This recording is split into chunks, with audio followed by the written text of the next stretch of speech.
It's death, it's destruction. Global news impacts us. We have to change the way we live. This is why we need independent media. Cheers and salutations. Good morning to all of you. It is Friday. It has been a rough week. Dare I say it? It's been a rough year for all of us. So if you're on the Discord page, I kind of shared some of the spring or winter cleaning, no pun intended, I guess, that I'm doing. And so, you know, in case people are wondering, hey, Kit, you might seem a little down here and there, just doing a massive, massive cleaning in the house. So I just want to let you all know, I think I'm halfway done, God willing. Maybe after December 12th, I'll finally be able to be free to do other important projects, things that have been postponed and other things that need to be done.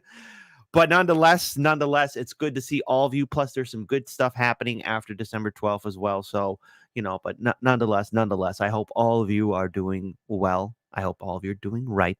So start your morning right and righteously angry with Hard Lens Media. We have the best audience here on YouTube anyway, so there you go. Pour some whiskey in your coffee, grab a mimosa, smoke a bowl, do some shrooms, shoot some cocolis, whatever you need to do to get you through this Friday morning. If you're going to work, please be safe. If you're coming home from work, please be safe. And if it's your day off, well, dance off, pants off to you because the weekend is here.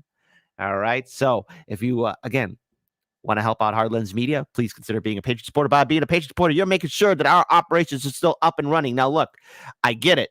Times are tough for a lot of people, and I don't see them getting easier anytime soon. I'm not going to tell everyone that, hey, everything's going to get easy, folks, because that's not the case at all. However, if you want to help us out, please consider being a patron supporter. But if you cannot, here's what you could do to help out Hard Lens Media. Number 1, enjoy the show. Number 2, enjoy the show as you should. Number 3, hang out with the chat as you should. Number 4, be sure to share our content on social media as you should. And number 5, be sure to hit that like button. Please do that for all independent media content creators. Vivi Lute, thank you so much. Vivi, we love all your commentary and also your support on our Patreon page. So there you go. Wayne Koss, Web Angel, Wendy Carballo, good friend of the show. What you cooking today, Wendy Carballo? We've got William Kitchen, good friend of the show, William Shears, Zachary Kirkpatrick, and William Powell. Thank you. But saying thank you is not enough.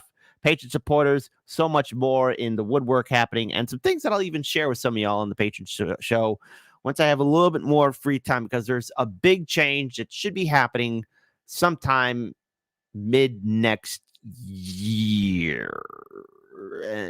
Something like that. But nonetheless, we must push forward. We must persevere. So again, as always, one other thing here too.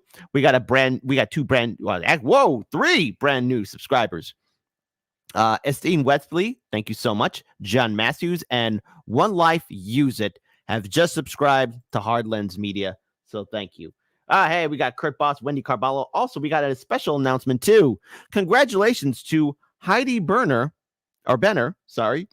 who is now a full-time member, or to be more correct, a member now of Indie News Network. I also want to give a huge shout out to Indie Left. If you're watching this on the off chance, buddy, I hope you're doing well. All the best to you and your family and the whole crew of Indie News Network. If anyone's not following them, please do so.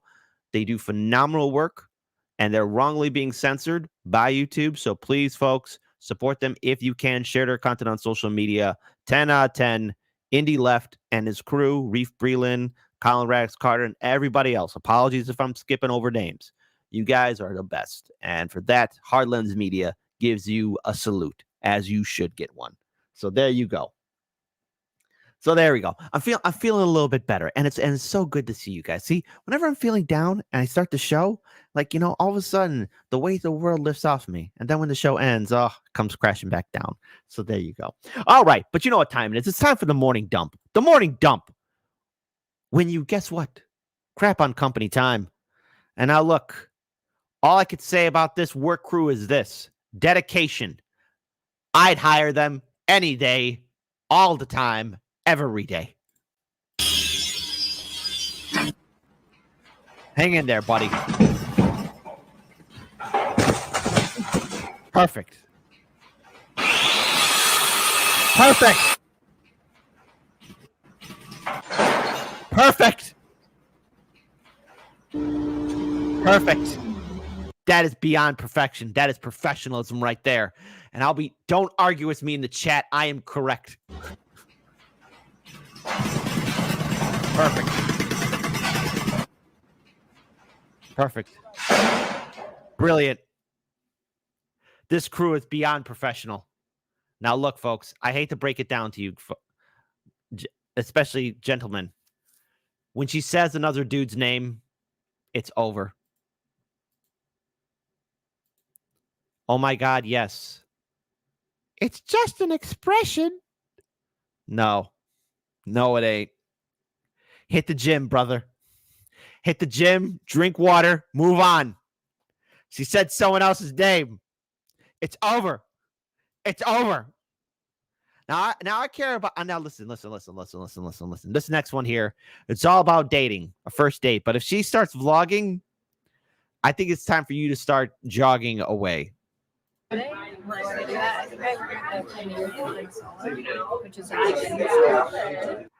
Now the thing is, obviously being part of social media. Yeah, I do this show, and yes, there's other projects that I work on, and this really takes up most of my day.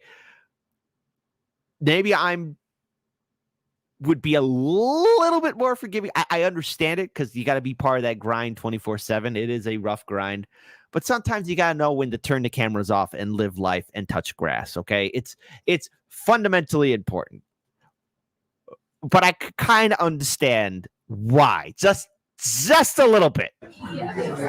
But it's still rude, especially on the first date. Now, this right here,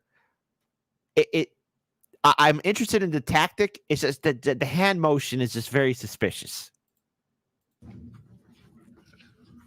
Now get your mind out of the gutter. Get your mind out of the gutter what you think with that hand motion. Hold on.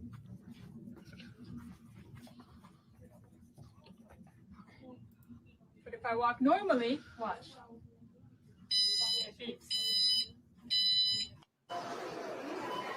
Brilliant move. I'd hire this man any day, all the time.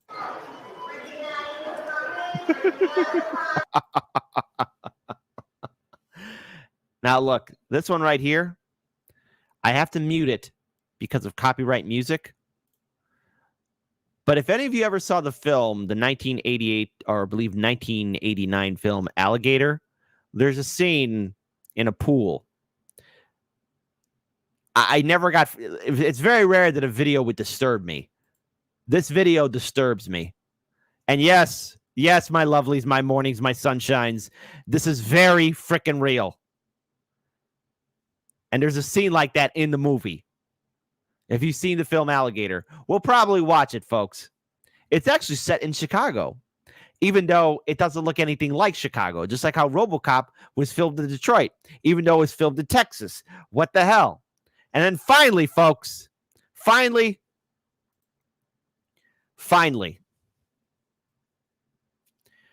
I need to be very honest with all of you. We here at Hard Lens Media believe in education, the expansion of the mind, and science. So one more time, just for science. Just for science. Just for science. Just for science.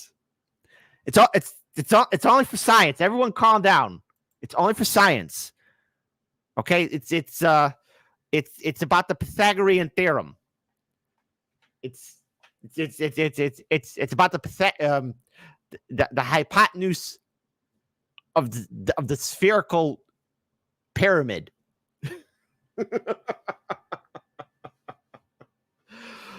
Seriously. All right. One last time for the replay. Because honestly, oh my goodness gracious. Start your Fridays right. Because I just gotta say, it's right there. The girlfriend in the back. But oh boy, he peeped. 10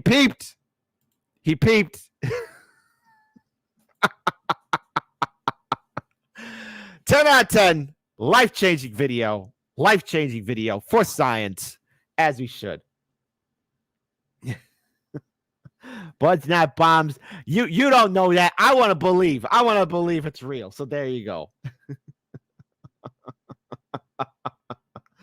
Let's see. John H. Pi. You need pi kit for round things. Yes.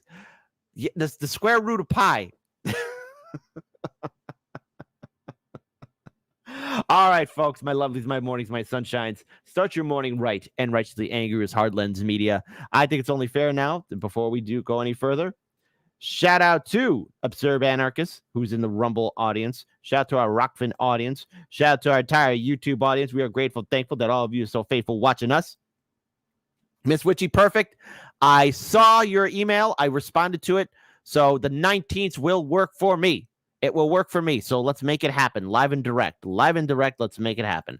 But nonetheless, I think it's only fair now that we get started with our first segment of the day.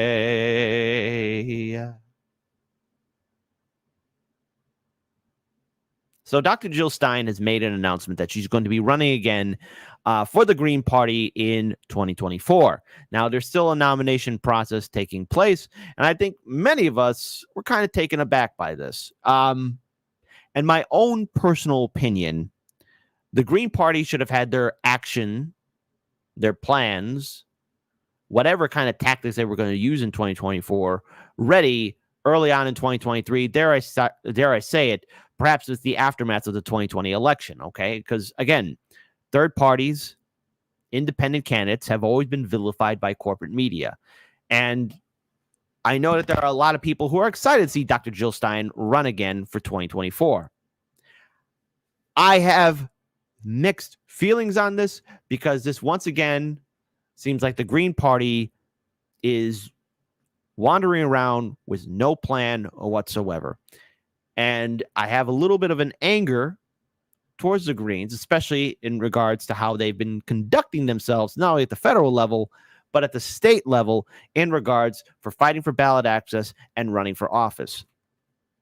I keep on bringing this up. In the state of Illinois, up until 2010, there was a point through 2010, but after 2010, there was a point where the Illinois Green Party was recognized as a legitimate party here in my state. And as I have said on the show over and over again, to be an independent candidate, to be a Green or Libertarian, you have to get more ballot signatures than your Democratic or Republican colleagues. Illinois is extremely draconian. And with the aftermath of 2016, when Harlan's Media got started in 2017, since my colleague and I, Daniel Lupker, and Harlan's Media, we've been covering independents, the Illinois Libertarians, the Illinois Greens. And in regards to the Illinois Greens and to an extent the Indiana Green Party, it has been nothing but mediocre and lackluster at best. Case in point, the Illinois Libertarian Party was able to secure many of their candidates to be on the ballot for the 2022 midterm election cycle. That's not an easy thing to do. It's an extremely difficult task.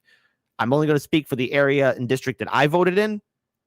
I only saw the Greens on maybe one office that they were running in, perhaps two. Each district in Illinois is different for 2022, but that's what I saw firsthand, and it was extremely disappointing, very disappointing.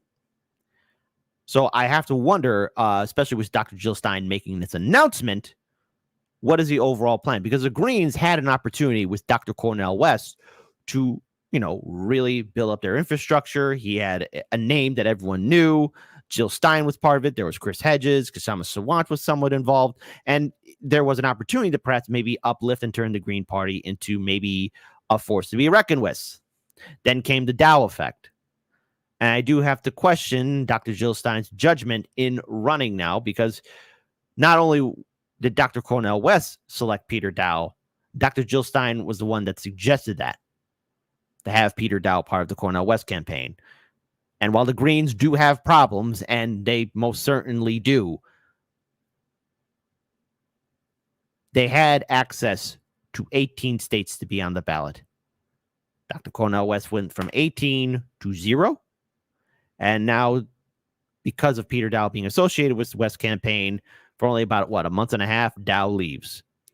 And then, of course, just a few weeks afterwards that, Dr. Jill Stein yesterday made an announcement that she's going to run for 2024. Sounds great on paper, but I do have to challenge the judgment for it, because Because when I see statements like this from Peter Dow, for example, to everyone saying a third-party indie candidates are a threat to the system, hell yes, they are, and duopoly. And yes, we will be talking about the rest of the third-party and independent candidates and potential candidates. But I do have concerns, and I could just see it perhaps in the back of my mind. Somehow Peter Dow, to some extent, may be getting involved with the Jill Stein campaign. If that does happen, I'm probably going to laugh. I'm not going to get angry. Because if the Greens aren't going to take this seriously, then I'm just done. The Libertarian Party has put together more coherent candidates and had a more coherent message. Even though I don't agree with a lot of libertarians, all I care about is consistency and your ability to fight for what you believe in. The Greens have been mediocre at best. Now, unfortunately, of course, with Jill Stein making this announcement that she's going to be running again, the vote blue no matter who people are now triggered. They are having their little meltdowns because they want to vilify Dr. Jill Stein as the person that caused Hill Dog to lose to the Orange Cheeto. Well, here's the real truth of it. Let's say Dr. Jill Stein was not in the race. Who's to say that those Green Party voters were going to vote for Hillary Clinton anyways? Hillary Clinton lost because she ran a lackluster campaign. No one liked her, and there are some serious questions about the election integrity of the Democratic primary of 2016. And what everyone tends to forget is Gary Johnson, the Libertarian candidate for 2016, got 3.3% of the vote. Jill Stein got 1.6%? If anyone made a severe impact in regards to earning votes, not stealing votes, it was the Libertarians. But even then, let's say Gary Johnson and Dr. Jill Stein, they weren't on the ballot. Who's to say that collectively, altogether, all their voters were going to vote for either Democrat or Republican? Politics 101 is you have to earn the vote. I want to pull up this video here from Case Study QB, so let's play it for all you beautiful people. And we may be hearing some of those lines repeatedly. You mentioned, we've heard Cornel West, RFK Jr. mentioned here, but Jill Stein also now throwing her hat in the ring again. And Harry, remind us, Harry, in 2016, when she ran, what did that look like in terms of numbers? Yeah, I mean, look, she only got about 1% of the vote nationally in the key swing states as well. But remember how tight that race was. When you look at those key Great Lake battleground states, right, like Michigan, Pennsylvania, Wisconsin, the amount of votes that she got was more than the margin between Hillary Clinton and Donald Trump. So she, in many people's minds, played a bit of a spoiler. And again, when we're looking at such a tight race this time around, any extra addition to the equation throws it into some state of who the heck knows and may make the difference. And we may be hearing some of those. Now, there's there's another video I want to play, because, of course, that is from CNN. But another CNN video came out. Witness the vote blue no matter who people having their little panic attacks because Jill Stein is their boogeyman. Now, I have my criticism for Jill Stein, especially for this election cycle, because I personally feel, to an extent, the Greens, Dr. Cornel West, Jill Stein, and everyone that was associated with Dr. Cornel West, especially being part of the Green Party until he left due to Peter Dow being associated with the campaign, this was an opportunity lost. And it's rather late in the game to start building this momentum up. You have to start building your infrastructure. You have to start going out there in front of people and actually going onto social media, pleading your case. Now, maybe Jill Stein can once again rally her following, but it seems almost as though this is an attempt by the Greens to remain relevant and to still get in those lovely donations from people who, yes, want to vote for somebody else that's not Democrat or Republican, but the Greens have done a piss poor job in representing really what they can do. They haven't been able to achieve much. And the climate again and again, while Republicans don't even make such promises in the first place. And both parties are a danger to our democracy. So forget the pundits and the attack dogs who tell you to ignore your misery and just keep voting for those who caused it in the first place. Change won't come from the ruling elites. It comes from we, the people. Oh, this lady's like Jason from Friday the 13th. Ugh, you're one to talk, lady. Okay, I shouldn't have said it. That was mean. I'm sorry. I apologize for my behavior. Just when you think she's gone away, she pops up again. Ugh, and that laugh. Yeah, I never said I was a good person. I mean, as if she hasn't done enough harm in the past. Now, this is a multi-front problem for Biden. I mean, it's not just the Joe Manchins, it's not just the Jill Steins. There's Robert Kennedy Jr. I mean, there are a lot of people, and Dean Phillips. I mean, I mean, you better mention Marianne Williamson because people get very angry when she's not there. No, people don't get angry. I don't know where these Marianne Williamson legionnaires are at, but just for the Marianne Williamson people, how funny is it? Marianne Williamson was like the first person who really threw her hat in the ring to say, I'm going to challenge Biden. And since then, she has been like cast out, pushed aside by everybody else entering the race, from RFK Jr., Dr. Cornel West, and now Jill Stein. It's like, Marianne, like, wrap it up. Even Peter Dow, who was associated with that campaign, even he walked away. But the less said about Peter Dow, the better. The Marianne Williamson campaign is nothing more than a glorified book tour. Phillips is Steve Schmidt and lots of Republican strategists' way of trying to get money. He's polling at like 2%. I mean, he's really, but yes, I agree. There's 1%, 2%, right. 3%. No, and in these states tight margins. 10,000 votes. Yeah, and remember, we have an electoral college. It's not about the popular vote. Like Biden probably would win the popular vote, but it's about these little pockets of votes in 6 states. Yeah, I mean, look, here's the thing. When's the last time a third-party candidate won an electoral college vote? It's been a long time. Now, there was the possibility, if certain things didn't happen, perhaps maybe if Cornel West was really able to build an infrastructure within the Greens, that the Greens could have secured maybe one electoral college vote. I mean, look, at the end of the day, I would like to see a third-party candidate win the presidency, but that doesn't look like it's going to be happening anytime soon. But it would still be a long shot, but securing at least one electoral college vote, there was the possibility. And with the next story we will be putting up, we will be talking about independent candidates and how they are stealing the thunder away from not only Joe Biden, but from Donald Trump, as Americans want to vote for somebody else other than Democrats or Republicans. But all this talk about Jill Stein now, apparently going to steal votes away from Biden. It wasn't too long ago where everyone was saying that RFK Jr. or Dr. Cornel West are going to steal votes. No, they are earning votes. My vote, your vote, are not entitled to a candidate. And guess what? If you don't want to vote, that is your choice as well. No one, especially here on Hardlands Media, is going to tell you how you should or should not vote. That is your decision and your decision alone. Yet corporate media wants to start guilting people, and you have these two individuals up here who fear Jill Stein as what? Some sort of Jason creature? Like, no. My criticisms for Jill Stein is, what the hell are you planning? This is a little bit too little too late. What is the overall goal? What is the plan? There's clearly an effort here. I mean, I don't think it's coordinated. I think that there's just, a lot of anxiety and uncertainty and people running for president. And look, the other thing is there's a perverse incentive structure for people running for president. If you look at the GOP debate stage, you could see that. Is Vivek going to be president? No. Does he want a podcast? Yes. Anna, everybody has a podcast, okay? Everybody has a podcast, lady. You mentioned that people should be concerned about these candidates potentially, basically unwittingly electing Trump. But it seems like that argument is not good enough, that they should fear Trump and so therefore vote for Joe Biden. Otherwise, we would see Biden performing better in some of these polls. Well, these polls, I think, need to be taken with a grain of salt, because we look at the polls and he's supposed to be such a drag on the ticket and he's supposed to be in so much trouble. And then Democrats have this great night. Yeah. So, yes, I think voters right now are grumpy. And wouldn't you be grumpy if you've been looking on TV at people in the Middle East killing each other for a month? It's more than being grumpy, lady. Let's talk about being grumpy. Grumpy.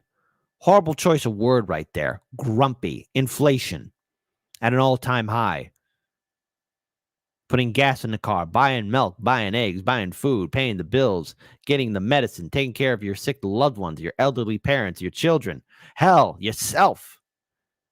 It's a struggle to own a home, or dare I say it, rent an apartment, have a small business. Grumpy is the word she chooses.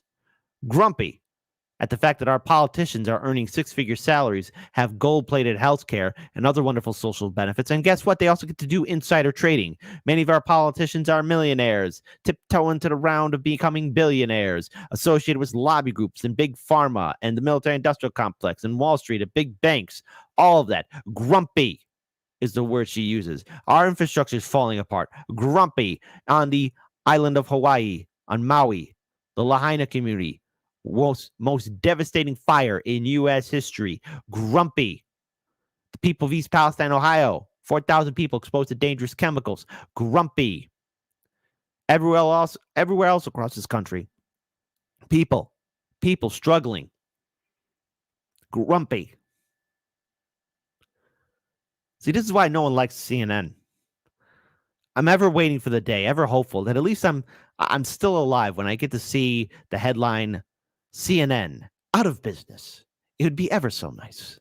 If you just, feel the malaise that's going around, of course voters are grumpy. But when the rubber hits the road and they have to choose between voting for Joe Biden and Democrats or cuckoo bird Republicans who are constantly fabricating and manufacturing culture wars. So are you going to vote for the actual outrage that is taking away choice from women, right, or are you going to vote for the manufactured Roe v. Wade died under the Biden-Harris administration outrage against Mickey Mouse and drag queens? Yeah. And we'll see. Well, we have to leave it there, but we'll see how that ends up. I agree with you. Polls are polls, votes are votes, which is a totally different thing. Anna and Molly, thank you both very much. So one last thing here. I just want to pull up this video. I just want to play just a few short minutes of it, of Jill Stein making her announcement. People are tired of being thrown under the bus by wealthy elites and their bought politicians. Tired of living paycheck to paycheck, struggling to pay the rent, locked in student debt and medical debt, child poverty doubling, rising diseases of despair, growing hopelessness. The political system is broken. The two Wall Street parties are bought and paid for. Over 60% of us now say the bipartisan establishment's failed us, and we need a party that serves the people. I'm Jill Stein, and I'm running for president to offer that choice for the people outside of the failed two-party system. We'll put solutions to the crises we face, crushing inequality, endless war, and climate collapse. And we'll put these front and center in this election and on the ballot across the country. The ruling parties that got us into this mess aren't getting us out. I agree with her words. They're nice. I don't want to play the rest of it, but I'll just keep my analysis short and simple. If we look at the Greens, they have failed at every epic turn. There were moments in which they could have capitalized on momentum of voter outrage. There was a moment in which the Greens could have systematically brought in change that could have been a bastion of real pushback against the two-party system. However, due to so many people covering elections and also seeing the Greens fail spectacularly, it is abundantly clear that the Greens have no plan. And as much as I respect Dr. Jill Stein, especially her election in 2016, this should have been done much sooner, and there really should have been a more thought-out plan than just shooting from the hip. I do have to wonder, will Dr. Cornel West drop out and support Dr. Jill Stein? Is he going to go all the way? He has indicated that he would. Is there the possibility of, oh my goodness gracious, here comes Peter Dow again with the Jill Stein campaign? What is the overall plan here?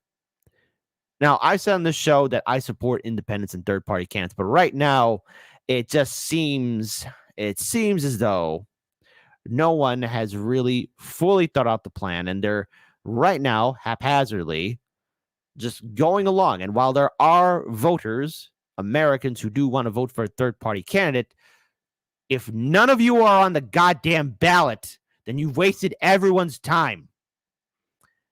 Getting on the ballot is key.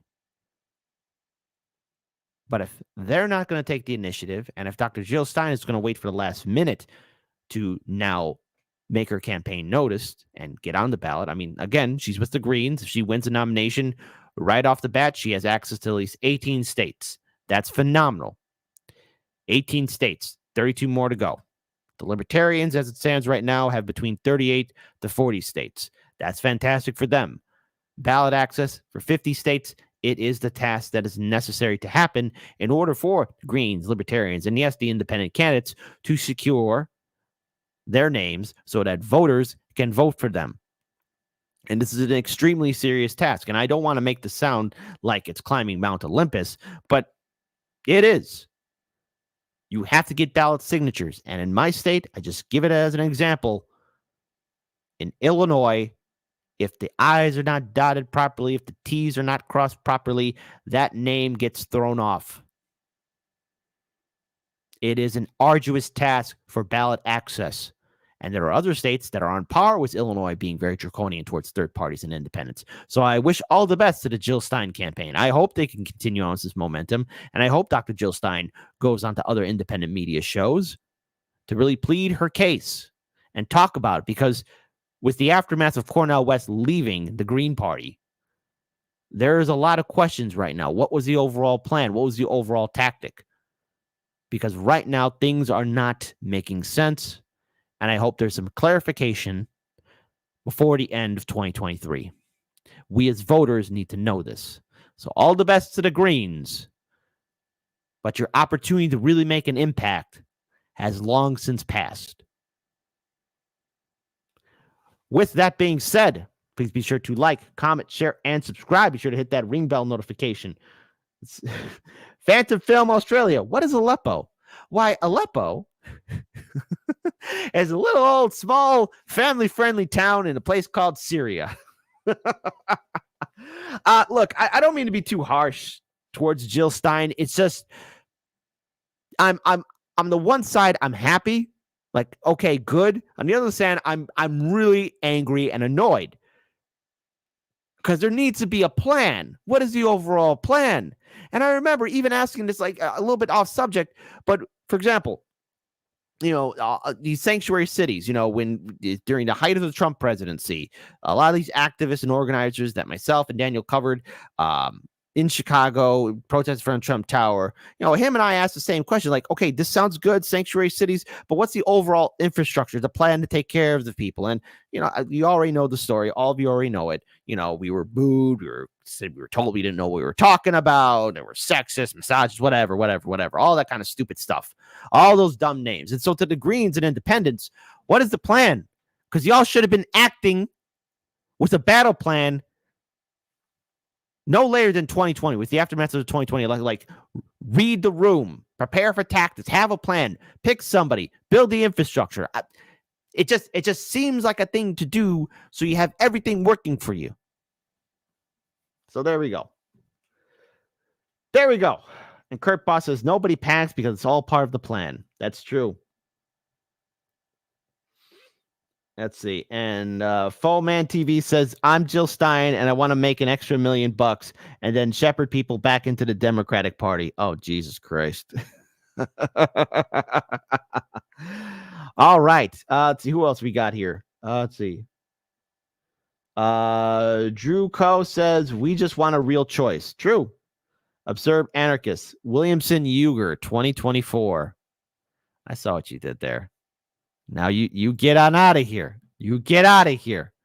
All right, folks. But now, let's get ready to move on now to our next segment of the day.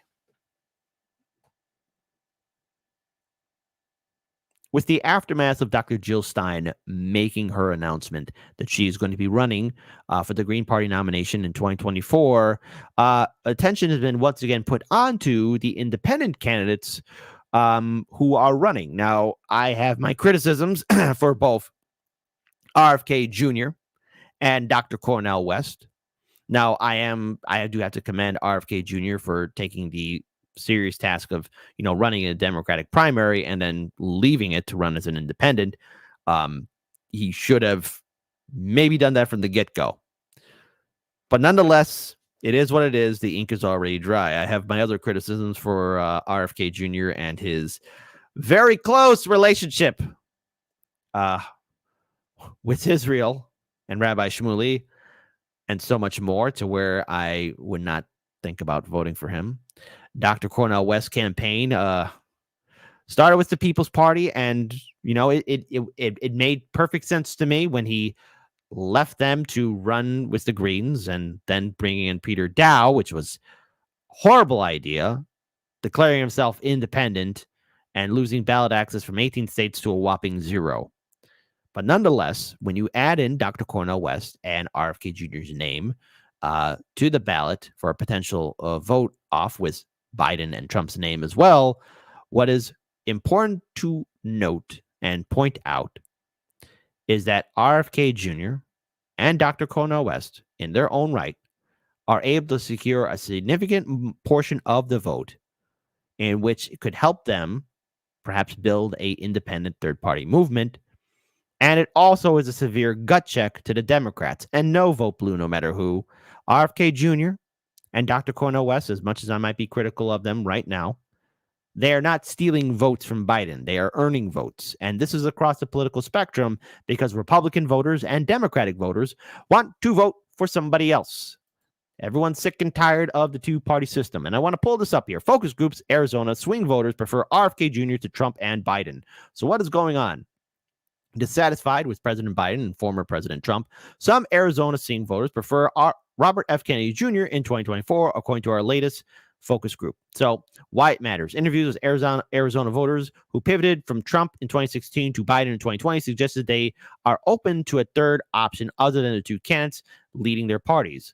With so much apathy towards Trump and Biden, swing voters are off the charts receptive to a third alternative, especially one with such a recognizable name. And that is something that RFK Jr. has, and to some extent, even Dr. Cornel West have working for them. So I want to pull up this video here, and let me wait for it to get set up. So let's go ahead and play it, because people want something different. Let's play it.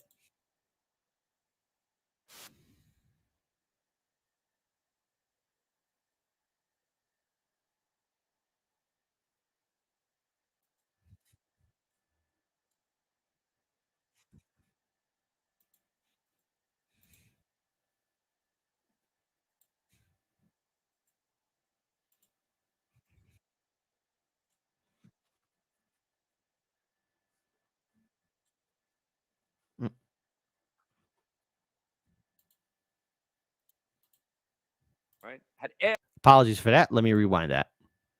We've talked a lot on the show about who the candidacy of Robert F. Kennedy Jr. helps more, Biden or Trump.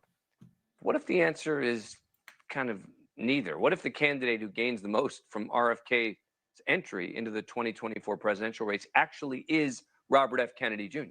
Because up until now, we've mostly talked about his role as a possible spoiler. But a stunning new poll shows that he has the potential to be much more than that. And if these numbers hold, he actually has a chance to win the presidency.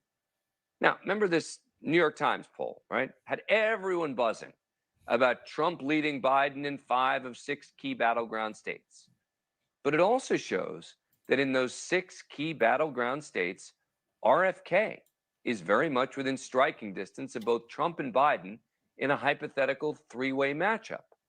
The poll has RFK at a whopping 24%, well within striking distance of both Trump and Biden. Trump currently leads the potential 3-way race in the battlegrounds with 35. Biden has 33. That's not all. The poll finds that among voters under 45, RFK actually leads both Trump and Biden in those states.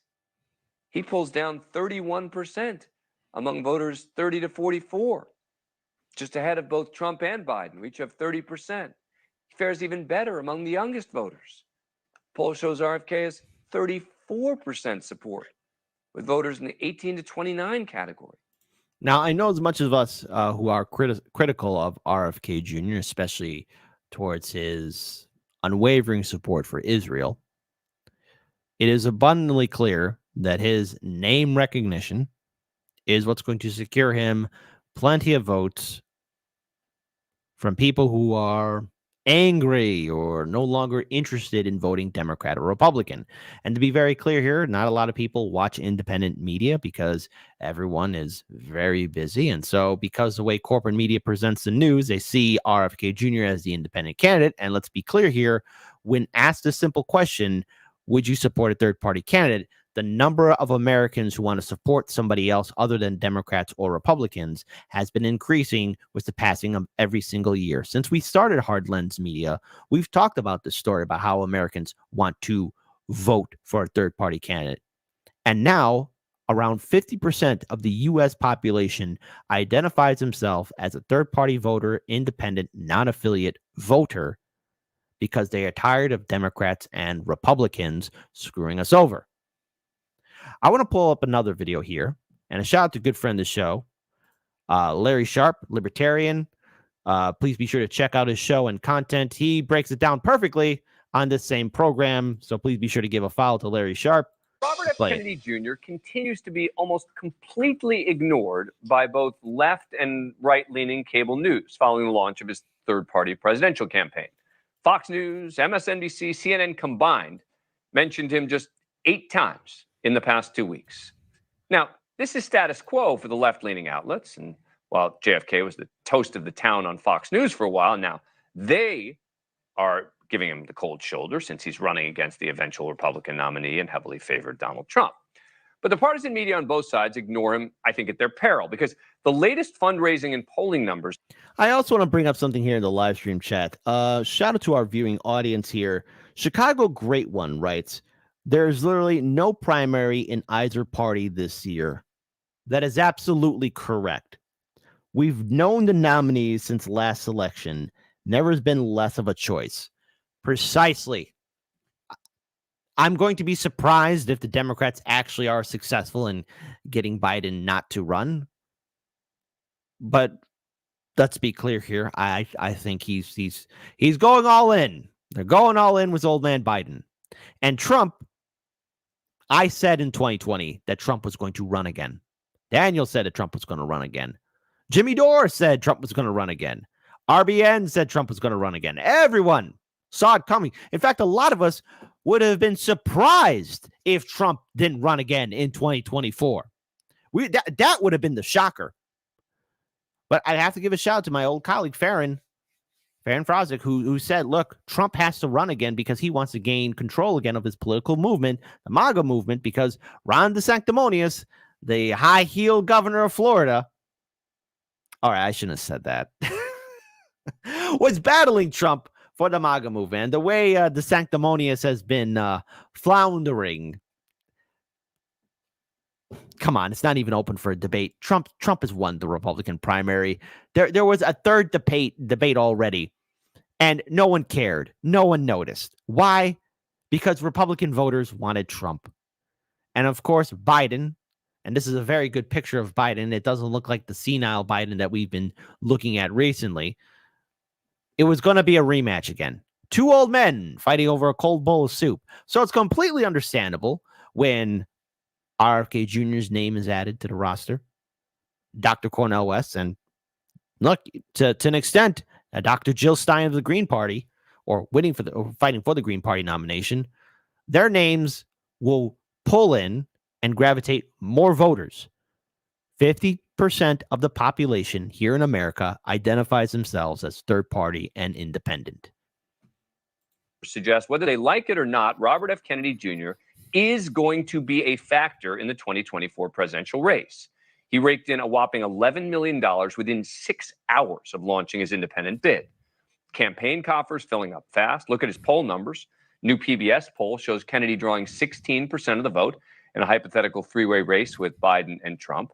He could very well determine the outcome of the 2024 election, and no one seems to really want to talk about him. Back with us, Kaylee McGee-White, Storing America editor at Washington Examiner, Larry Sharp, libertarian candidate in New York, and John Fugelsang, comedian and SiriusXM host on the Progress Channel. Kaylee, how significant do you think he is, and which one do you think he helps more?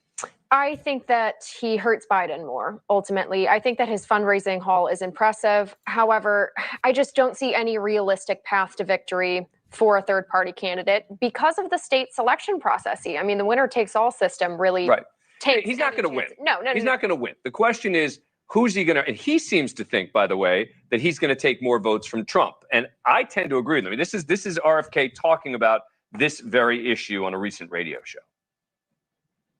I take many more votes from President Trump than I do from President Biden. So you think it would be a net asset to Biden? I think that may be one of the reasons they're trying to push me out of the party. Larry, you think he's right? Yes, and there's an and here. One, when they believed that he was taking more from Trump, that's when, of course, they're going to put him on CNN. When they think more from Biden, they're going to put him on Fox. But now he's gone off to become independent. So now no one loves him. Welcome to my world. Yes, being a third party, no one pays attention to you. They go out of their way to diss you. And the reason is, if he actually gets ballot access, and I keep talking about ballot access, if he gets ballot access, this is winnable. Let me tell you how it's winnable. Two ways, depends how you define a victory. All he has to do is make sure that no one gets 270 votes. That's it. If he makes sure no one gets 270, this gets thrown into the Congress. This gets thrown into the Congress. He's got a shot at either winning or at least being the guy who threw it all into chaos. So he can make impact with the victory as long as he gets ballot access. And raising $11 million already now, there's a chance he can get enough. If he gets enough states, he will actually make impact. We should not. The reason why we should ignore him is he has a chance of literally winning electoral votes. That could actually happen if he's on the ballot. He does that. He can either win this thing by selection, or he could actually decide who wins this. Another thing to point out, ballot access is key, and that's going to be a serious task that he's going to have to inspire his voters to do. And same will apply to Dr. Cornel West, who's running as an independent. Same will apply to Dr. Jill Stein, should she secure the Green Party nomination for 2024. Same thing will also apply for the Libertarian candidate, whoever wins the nomination. We've actually interviewed two of the Libertarian candidates who are the two front runners to try and get the nomination. However this plays out, ballot access is key. Now, if it comes to the point to where maybe these independent candidates were to even secure one or two electoral college votes, let's say each one was able to do it, that would systematically shake the system to its very foundation. See, the Democratic Party and Republican Party, the reason why they never got rid of the electoral college is because it worked for them.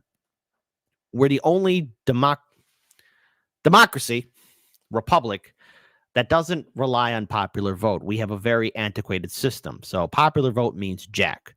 But whoever is able to secure electoral college votes can change the system and can perhaps lead a severe gut check to both the Democratic establishment and the Republican establishment. It's easier said than done, but there is the possibility of it being achieved due to the fact that there is voter outrage towards Democrats and Republicans who have low approval rating. I'm not against third party. I'm an independent. I think our greatest ever president was a third party president who got in with only 38% of the vote. And that was Lincoln.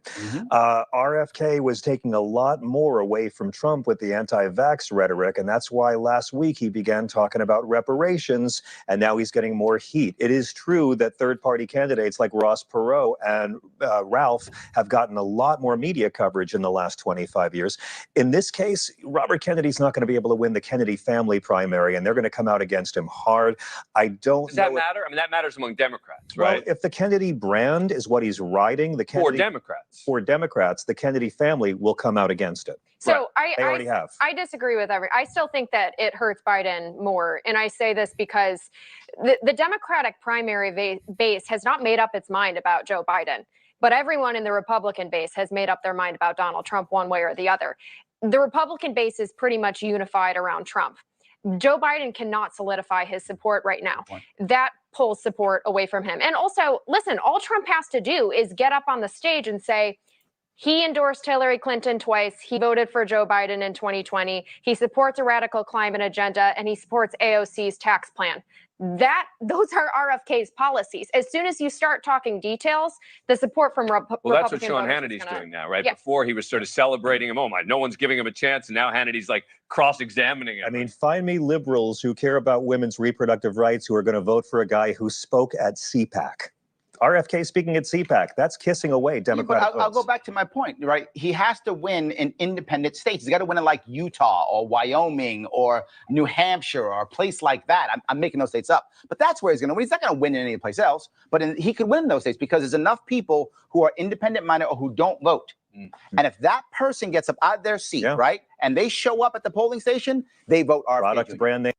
It's also important to point out, too, about voters who don't engage or have washed their hands clean of electoral politics. And this is something that the media has underestimated in regards towards independents and third-party candidates. If enough people do turn out, said third-party candidate or independent candidate can secure a victory, or either that, maintain a position of power that can grab both the Republican and Democratic Party establishment's attention to where they'll have to bend the knee. I don't see an independent candidate winning the White House, but I do see an independent candidate perhaps securing enough votes and maybe controversially winning an electoral college vote to systematically get the Democrats and Republicans to bend to their will in order for said Democrats and Republicans to secure the presidency of 2024.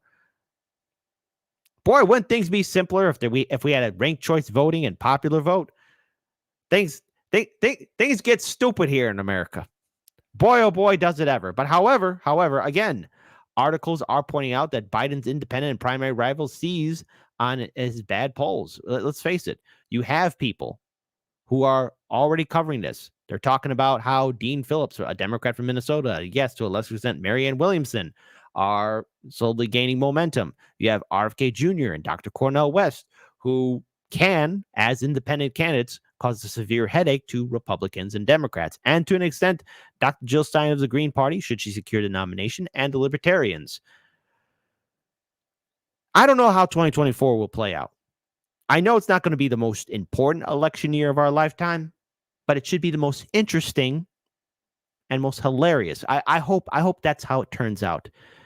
Because now, get ready. I hope you're sitting down. I hope you're paying attention.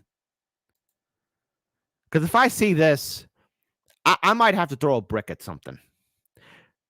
Now, if I was Dwayne "The Rock" Johnson, I really wouldn't get involved in politics, especially after him and Oprah did that big-brained tactic of setting up a fundraiser, and a millionaire and a billionaire setting up a fundraiser for the victims of the Lahaina fire in Maui, and then telling you, all you poor folk, hey, put your money into it.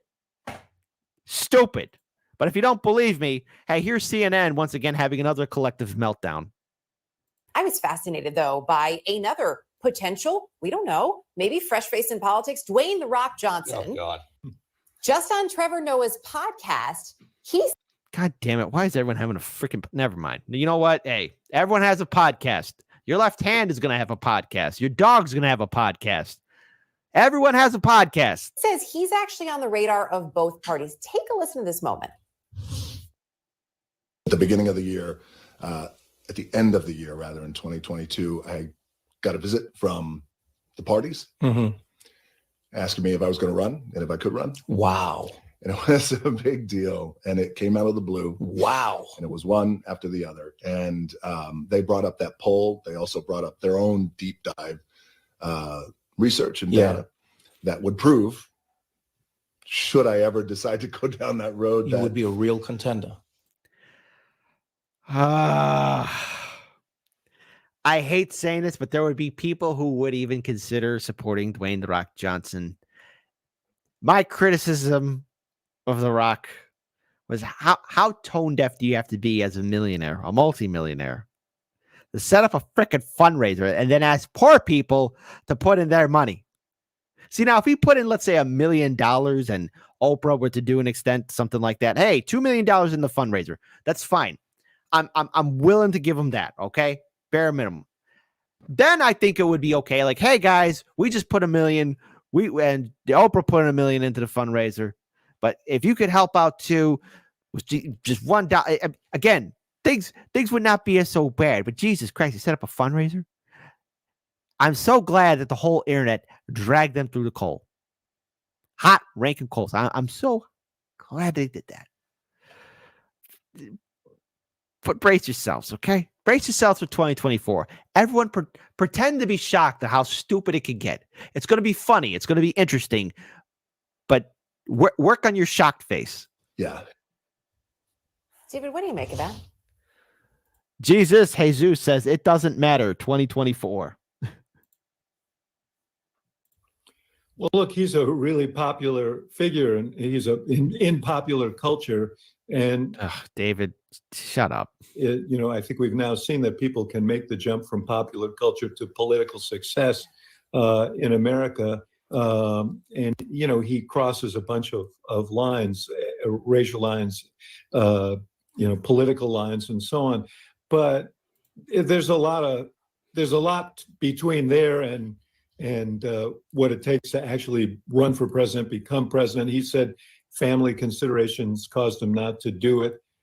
So we'll see. I think that's a conversation for the future. The one we just had is very relevant because no matter what the No Labels Party says, I think Harry Anton will tell you you should put down money that one of the major party candidates is going to win. But these third party candidates could decide which candidate that is. So as much as I'm not a fan of David Axelrod, he is correct. This is the opportunity that the Greens squandered on the ever real possibility that RFK Jr. and to an extent Dr. Cornel West, and yes, even the Libertarians could capitalize on. If the Libertarians, RFK Jr., Dr. Cornel West, and perhaps maybe the Greens, though I find it doubtful, were to secure each in their own right one electoral college vote, enough to where the Democrats and Republicans cannot get the significant amount of electoral college votes in order for them to secure the presidency, we could witness something that's never been seen here in American politics. And I hope that is the case. That would make it very interesting. But no matter how this plays out, I hate to be the bearer of bad news. A Democrat or Republican will sit in the White House. All depends on just really how independents and third-party candidates are able to effectively use their power. And I'm going to say this again because it's easy for me to say these things, what could be accomplished. It just matters on which person, which campaign is willing to put in the blood, the sweat, the tears, and the groundwork necessary in order to be an effective power player for 2024. For independents and third-party candidates that are running for office, yes, the goal is to get the White House, but I don't see that happening. I have to be honest with you guys. I don't see that happening. But what they can do is use the system to the best of their ability in order to implement their power to get the two-party system to bend the knee to them. That is a very real scenario. It all just depends on who is able to inspire more people to turn out and who secures ballot access, just not in 18 or 30 or 40 states, but all 50 states. That's going to be key for the third party and independent candidates that are in 2024. But the real power is citizen ballot initiatives and getting every state to become a citizen ballot initiative so we can abolish political parties. But that's a fight, an arduous fight for another day. With a prediction like that, I might have you pick my lotto numbers next time, David Axelrod. Mario, when you look at that, I mean, I don't know that The Rock is the no labels guy at this point, but it is always fascinating to hear about parties reaching out to, as David points out, somebody who checks a lot of boxes, but does that mean they're really fit and have the experience to run a country? I mean, I wonder, look, by design, the founding fathers wanted citizens to be servants, civil servants. So, I mean, I don't think there's any pedigree, as we know, to being president, other than getting a majority of the electors in the Electoral College. I will say, I don't know which parties reached out to him. It sounds like no labels query, but I mean, it's hard to imagine that, like, the RNC and the DNC both would, but either way, what it shows is we're in this fantasy baseball chapter of our presidential contest where the field is winnowing. It looks like we know who the candidates, or we have a sense of who the candidates are going to be. On the Republican side, the field is winnowing. On the Democratic side, we suspect it'll be Joe Biden. And people are looking around for others. We have also heard, I mean, there are people in the donor class who whisper about Oprah and fantasize about. Oh, God. Oh, God, not Oprah. Son of a. I mean, enough with celebrity worship and these donors. Just because they got millions upon millions of dollars, remember, that doesn't mean that they're smart, okay? Everyone fantasizes about Oprah. Oprah has property in Maui that is almost on par with the size of Central Park, right? She had the audacity, a billionaire, not a millionaire, a billionaire, setting up a fundraiser and then telling poor folk, all you poor people, to put your hard-earned one red penny into it. I didn't say $1 because back in the day, $1 used to mean something. Now $1 means nothing. At Oprah still joining in a no labels ticket as a VP because she's new to politics. I mean, so there is everything old is new again. Speculation everywhere all the time, and it is because people get tired of the choices, and yet these are the choices they have. Yeah. Gee, that was an awkward way she looked at the camera. Sorry, I shouldn't be judging. Margaret, you call it fantasy baseball. I think there are others who probably call it a nightmare right now. Good. I'm glad they call it a nightmare. And I'm happy to contribute to it. I do support independents and third-party candidates. I don't know how to feel about either the candidates or the parties themselves because, the recent actions these past few months has given me a big gut check. Shout out to Misty Winston. Electoral politics just isn't the way. She's correct. Harry, what do you call it?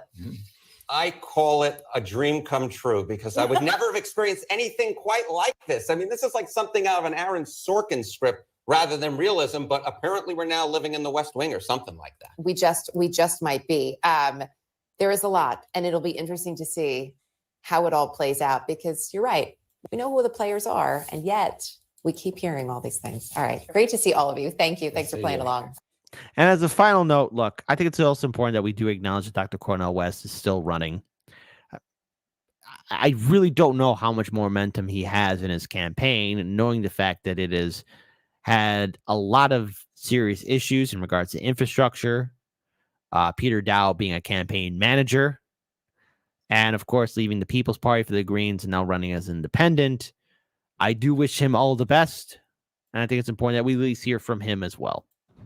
I'm on my way to the gathering for the ceasefire for precious brothers and sisters in Gaza, but I am telling you at this moment that we are having a Zoom Thursday, November 16th, 8 o'clock Eastern, 5 o'clock Pacific, a Zoom for each and every one of you to be a part of. Please be there. And some of the fire tied to the ceasefire, the Laurel fire tied to the call for ceasefire will be there on the Zoom. See you there. Stay strong.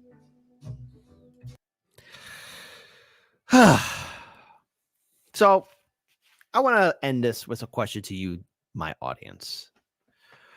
Where do you stand so far with the independent candidates? And really, just you can give a name that you like, or just remain anonymous, But type 1 if you think, hey, Kit, I think this is the time for independents and third-party candidates to really gain the momentum and ground. I'm going to give you multiple choice, by the way. Gain some ground that can actually bring in much needed change. I think this is the time for independents and third parties. Type 1. Type 2, their recent actions have left me 50-50 on this. I'm not going to vote, or either that, it's going to take a lot out of me to vote. Or type 3, dude, it doesn't matter. Electoral politics doesn't matter. A Democrat or Republican is going to win. It doesn't matter at all. It just doesn't matter. Type in the comment section below. Give us your thoughts. Give us your thoughts on how you think this will all play out. Do you think independents have a chance to really shake up the foundation of the political system? Is this the year that's going to do it? Or will it just be another sad chapter of politics here in America? Stay tuned to Hard Lens Media. With that being said, please be sure to like, comment, share, and subscribe. Be sure to hit that ring bell notification. That way all of you are made aware we upload new content on our YouTube channel. Let's see. Sari Sniper says, guys, new soon interview, awesome Jimmy Dore and Russell Brand on 2024 election, RFK Jr. GOP debate. That looks absolutely fantastic. All right. Ronnie Mitchell says Ren and Stimpy 2024. Could be. Got a whole bunch of threes here. Got a whole bunch of threes here in the chat. Got a whole bunch of. All right, General Strike 2024 from Natalie Williams. There you go. Shout out to all the other wonderful people here on the Rumble chat. Good to see all of you beautiful people. And let's see. Oh my goodness gracious, we got a Rockfin super chat. Let me go and acknowledge that. Dave Burt tip $2. Thank you, Hard Lens Media. Well, thank you so much for the $2 Rockfin super chat. We are grateful and thankful to have that. We are very grateful and thankful to have all of that. Let's see. Hold on. And Daniel Casabuenas, you have just subscribed to Hard Lens Media. Thank you. Thank you. We are very appreciative of that. We're very appreciative of all of our new subscribers. And all right. So cool. All right. But now, my lovelies, my mornings, my sunshines, I think it's only fair before we get started with our next segment of the day. So there's a lot to take away from this story here. I don't see anything really happening with it, and it's just a name that's being dropped. But former President Donald Trump says he'd consider having Tucker Carlson as a potential running mate in 2024. Well, okay, let's really talk about this, because I remember having a conversation about if Joe Rogan or Tucker Carlson would ever throw their hat in the ring to run for president. And the thing is, well, there's nothing stopping anybody from running for office. I mean, Cenk Uygur is a prime example, even though he will not get on the ballot and the Democratic Party will not help him out. But anybody can run for office, including people like Joe Rogan and Tucker Carlson. And let's face it, because of our sick system, you need to have money backing you up. Money is key. Money now. But the thing is, and I remember making this argument, that Tucker Carlson could, or Joe Rogan could run for president. But then they lose so much of their power. See, it's one thing to be an elected official, and yes, you are sitting on a throne, be it as president or vice president. These are key positions of power. But you want to know what else can make somebody powerful as well, and that is this. And it's very simple. Being a voice. Tucker Carlson has an audience. Joe Rogan has an audience. And with that audience, you can have a say in regards to how politics is being discussed. Current events are being discussed. But this is probably Trump shooting from the hip, saying things, just to garner more attention. And no matter what, no matter how this plays out, I mean, Trump is a master at keeping his name in the headlines. Trump says he'd consider Tucker Carlson as a running mate. So former President Trump said he'd consider Tucker Carlson as a potential running mate. I like Tucker a lot. I guess I would. And this is what Trump said during the Clay Travis and Buck Sexton show this week. I think I'd say I would, because he's got great common sense. When they say that you guys are conservative or I'm conservative, I'm not. It's not that we're conservative. We have common sense. We want to have safe borders. We want to have a wall because walls work, yada, yada, yada. Carlson, of course, let go from Fox News. Which was a stupid play on Fox News' part, because as soon as Carlson left, Fox News, like CNN, will eventually become a sinking ship. And Tucker Carlson took his millions upon millions upon millions upon millions of viewers with him, which is why now he has approximately the most successful platform on X, formerly known as Twitter. So, and by the way, Tucker Carlson was able to have more viewers in his one-on-one interview with Donald Trump than viewers who turned in to the first Republican primary debate. Now, it's one thing to talk about this. Let's play this video here. Would you consider Tucker Carlson on your VP list? Oh, I wow. want to give you a hypothetical here. You're a big sports fan. Like Nick Saban's going to retire at some point. And if you talk to the athletic director at Alabama, he would say he has a list. So would Tucker Carlson be on your list of potential VPs? And how many names might be on that list as you sit and look and survey the political field? Well, first of all, I did my first, you could call it counter programming, but I won't call it that. But Tucker wanted to do an interview during the first debate. And I think because this is what your business is, we broke every record. Monster audience. In history. Yeah. I think it just hit over 300 million people. But it was for that evening over 207 million It then got to 275 within a day or two. And the biggest ever was Oprah's interview with Michael Jackson, which was 125 million. So we almost doubled it. Now, who would have thought that was going to happen?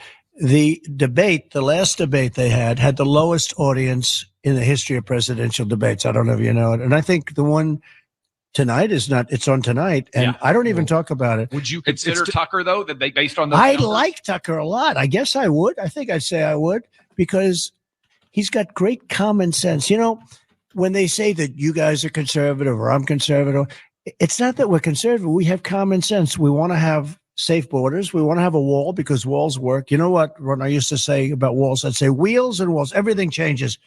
The computer that you have in front of you in about a month from now will be totally obsolete. Right now, you have the finest equipment in the world. And in about a month from now, that equipment will be obsolete. The only two things for centuries that's not obsolete are wheels and walls, right? That's pretty good. No, when you think about it, right? A wheel will always be a wheel. It's never going to change. And a wall will always be a wall. And it'll work walls all the time. Yes, there is a border crisis. And there's a reason why there is a crisis. All right, just to break it down. Yes, I know we have a diverse audience, and I'm very proud of our audience, be it from Trump supporters to Democratic voters. Yes, liberals watch this show. I think we get more hate watch from liberals than we do get from Trump support, which is great. So the Trump people, you've been far more reasonable than the liberals. We got libertarians who watch the show. We got Greens. We got socialists. We got people who don't want to vote, period. And from all the generations, boomers, Gen Xers, millennials, Gen Z, all of you wonderful people, including you liberals. Well, let's be clear. The border crisis, again, it's because of U.S. foreign policy in Central and South America, the sanctions, the regime change wars, the coups, and yes, the war on drugs, which is causing political instability and hostility and the rise of cartels and civil wars and all sorts of other horrible, horrible things. And a rational person who's raising a family or just trying to live in a world that's understandably out of his or her control, doesn't want to be in the middle of a war zone or in gangland territory. So of course they're going to leave. They're going to run as fast as they can away from said bad place. That's why there's a border crisis, because of previous Republican and Democratic presidential administrations. But nonetheless, let's continue on. No, walls work. Remember when they were saying walls don't work? Yeah. Remember walls? Joe Biden's got a wall at his beach house, by the way. Yeah, and he does. And by the way, there are a lot of other walls. Nancy Pelosi has a wall also. And if she didn't have a wall, of course, it didn't work that well with respect to the husband. But, generally speaking, it would work. So that's Trump just shooting from the hip, saying he would consider Tucker Carlson as a VP. Would that be a smart move for Tucker Carlson to do? Look, I'm not going to tell anyone what to do. It probably wouldn't, because then he loses, his huge media platform. Now, there's a lot he could capitalize after a Trump administration, of course. So it's really up in the air, 50-50, But once you leave your media platform, let's say, again, nothing's written in stone, of course, because Tucker hasn't said anything like that nature, that he's going to be a VP for Trump. But once you leave that, then you become part of the system. You become part of the Washington, D.C. machine. And I think Tucker Carlson has said it not once, but numerous times, and had been abundantly clear that he's not a big fan of Washington, D.C. or D.C. politics, because Washington, D.C. is a swamp. It is a cesspool of corrupt Republican and Democratic politicians and their sycophants and the lobby groups and the corporate interests.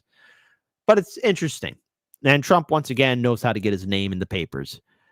No matter how this plays out, especially for 2024, it will be an interesting election year. It's not going to be the most important. Remember that. Hard Lens Media is saying it's going to be the most interesting / hilarious 2024 election cycle. And one other side note, Trump could say his walls work, but the Aurelian walls were the best. And that's enough said. Until then, let's see how this all plays out.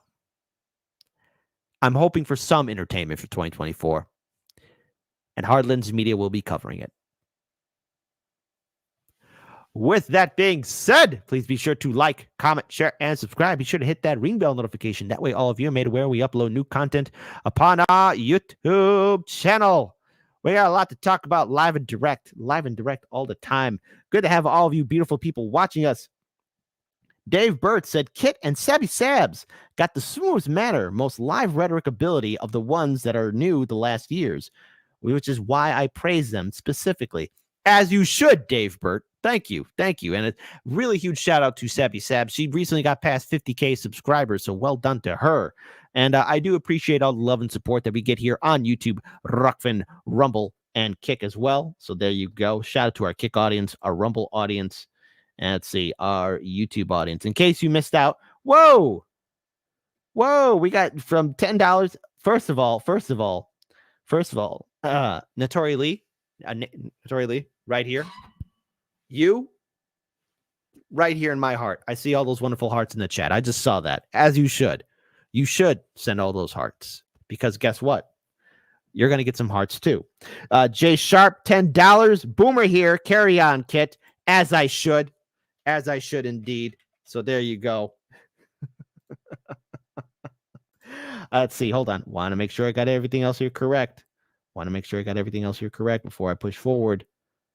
What is going on? Hold on. What's going on? Hold on. I need to pull up a heart emoji. There we go. See, I sent hearts too. If I get a heart, you're going to get a heart too. So there you go. Just saw that. So there you go. We got Miguel H in the house. William Lima says, Kit looks like De Niro's Louis Cypher. Hold on, Louis Cypher. Wait, I got to see what this person looks like. Wait a minute.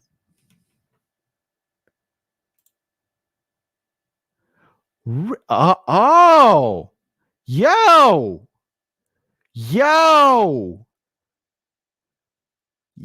that's actually mad pimpish right there. Thank you for that compliment. Whoa, that is awesome. That is actually pretty awesome. Hold on, people are saying share it, Kit. Hang on.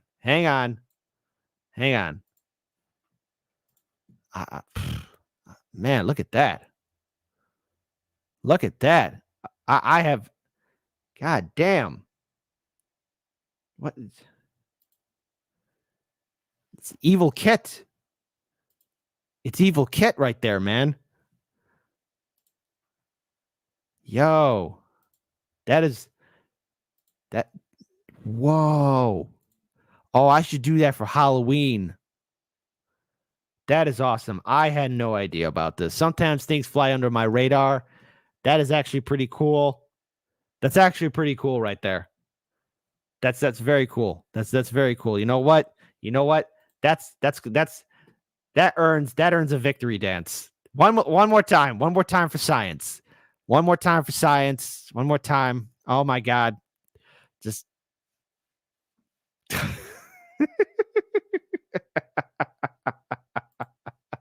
bro peaked. The bro peaked. Peripheral visage right there. So there you go. That's okay. So let's see.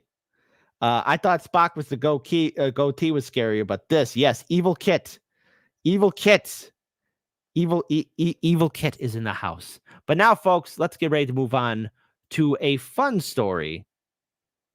And I don't really know how to. Some of you might get upset. Some of you might get angry. But some of you might laugh too. So let's get started. All right, we've all heard about the fall of Vice. We've all heard the fall of BuzzFeed. Vox, what happened to them? Like a lot of these internet news outlets really gained a lot of traction with the aftermath of the 2016 election. And I think we've all seen our fair share of articles on Vice and BuzzFeed in regards to how, here's Trump, Russiagate, Trump, hashtag Me Too, and all this other good stuff, right? But see, the thing is, while everyone was suffering from Trump derangement syndrome, What they, and even corporate media to the extent, didn't realize, or did realize but didn't maybe really think this thing out, is that Trump was their bread and butter. He made them all relevant. And because so many Americans, especially liberals, had Trump derangement syndrome, people were tuning in to CNN or MSNBC or reading Vice or BuzzFeed and reading all these articles. And as soon as Trump got defeated, they no longer became relevant. Hell, even video game magazines and pop culture magazines who talked about Trump, online outlets who were talking about Trump and putting it into film and video games and all this other kind of stuff, they all started losing their subscribers, their business platform. The venture capitalists, the vulture capitalists, that put money into them, well, are now starting to pull the plug. And now to join that great roster of outlets going down, Jezebel. Oh my goodness gracious Cretaceous. Why is Jezebel going down? No pun intended. Well, here's what's happening. Jezebel is shut down after 16 years as parent company lays off staff. To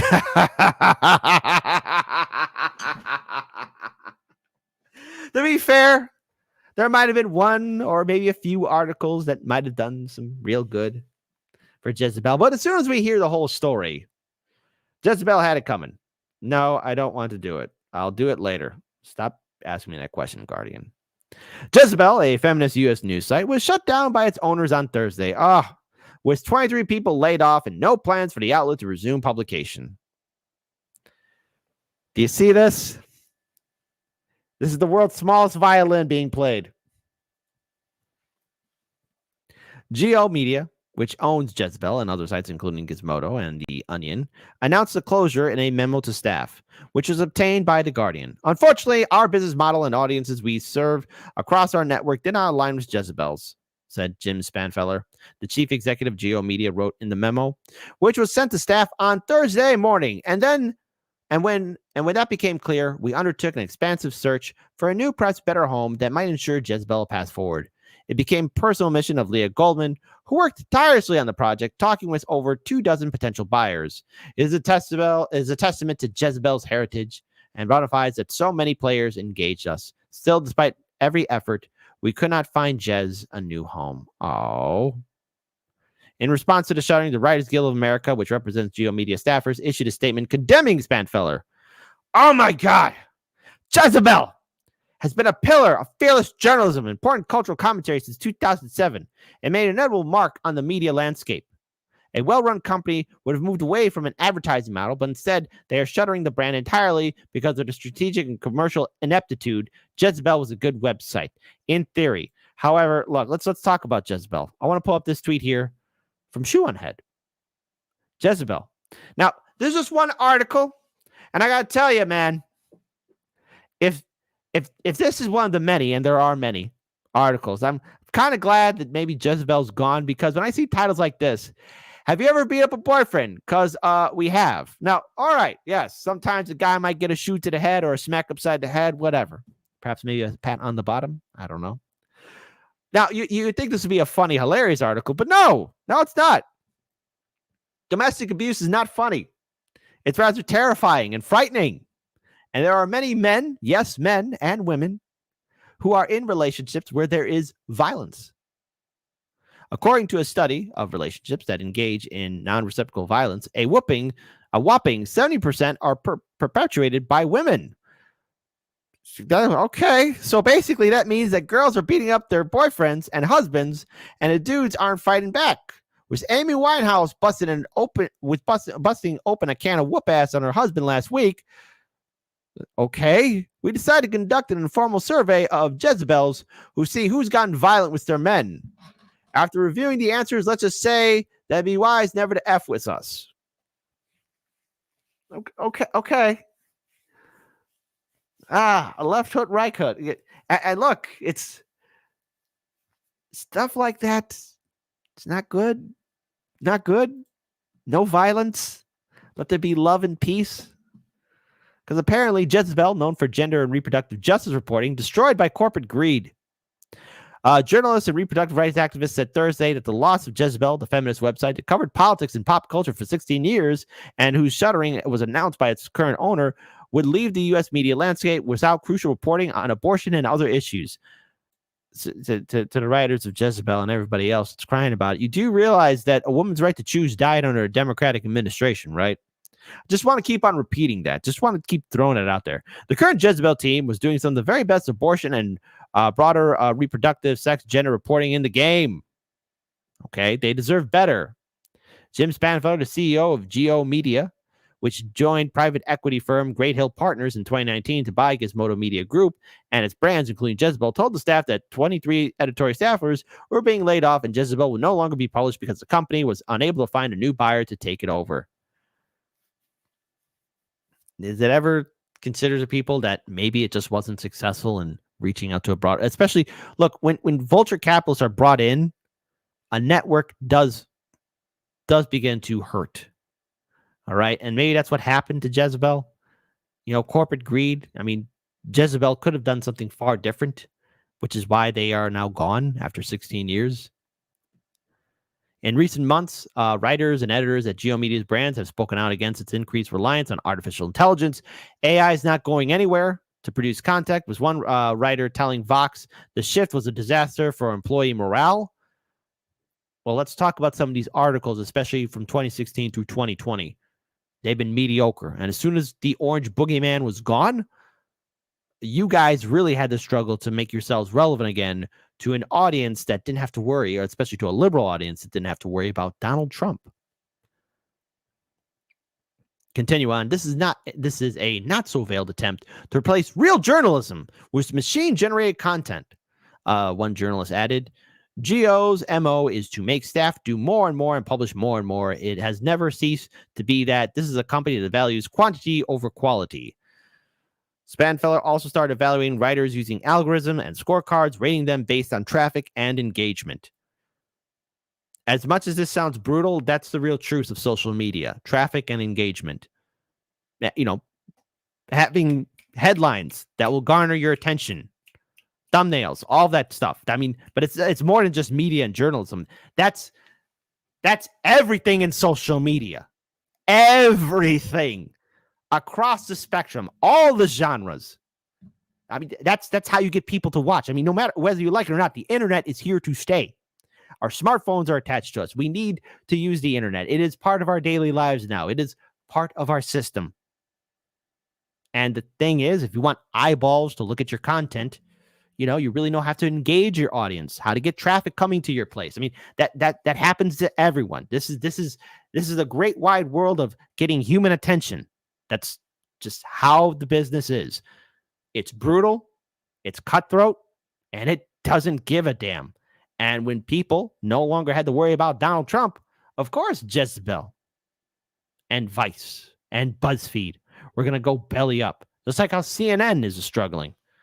HBO Max made a dumb decision by having CNN part of your streaming platform, but nonetheless, a little bit off topic.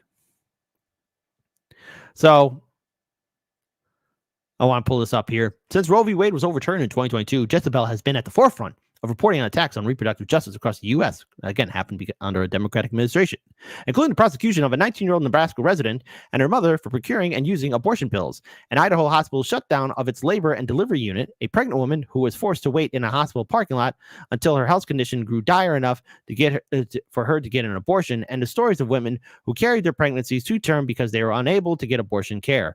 Last week, the outlet reported on women in Gaza who have been forced to undergo cesarean sections without anesthesia due to Israel's blockade and bombardment. These stories do need to be talked about. But the thing is, when you're part of the corporate establishment, the real truth is corporate establishment, hedge funds, all that, they only care about the dollars.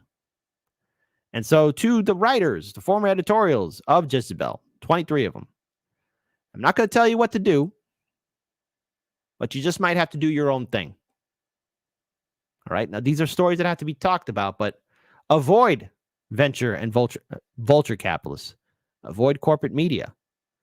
But in many ways, Vice, Vox, BuzzFeed, Jezebel, you guys don't really have the best track record in the world, especially when it comes down to, you know, talking about stories that really only perpetuate just one point of view, especially when it came down to Trump derangement syndrome. And, if there is further articles like that one of, hey, have you ever beat up a spouse? Ugh. I don't think I want to pay any attention to that.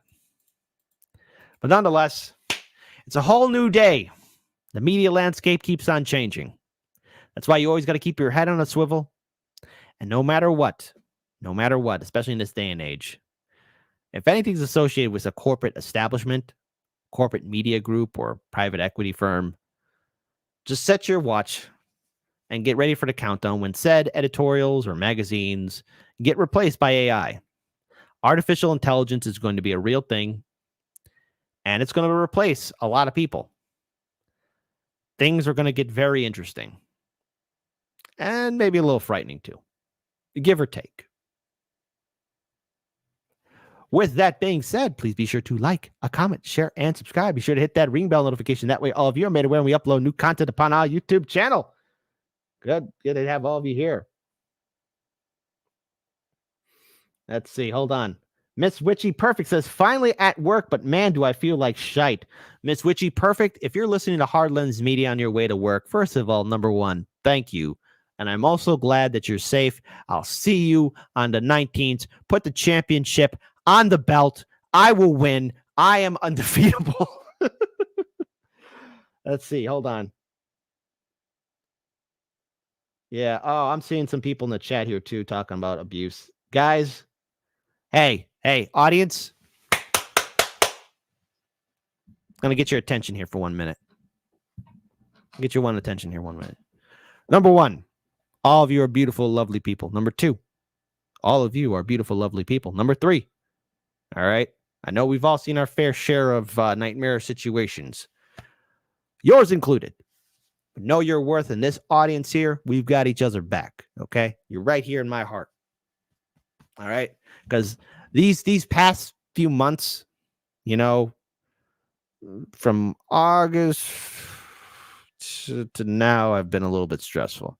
And I will explain everything in due time. It's just been a huge amount of melancholy. But you want to know what gets me through the day, or actually gets me ready for the day? Doing the show here with Hard Lens Media, with all of you tuning in. So there you go. Let's see. Hold on. Let's see. Hold on. Let's see.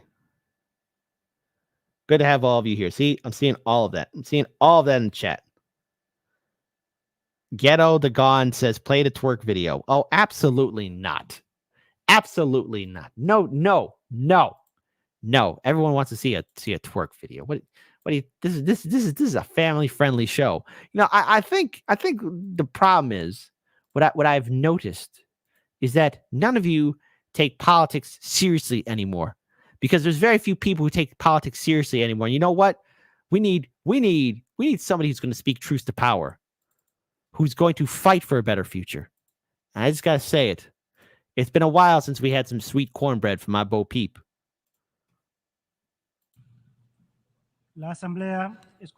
The Assembly will now hear an address by Her Excellency. I invite her to address the Assembly.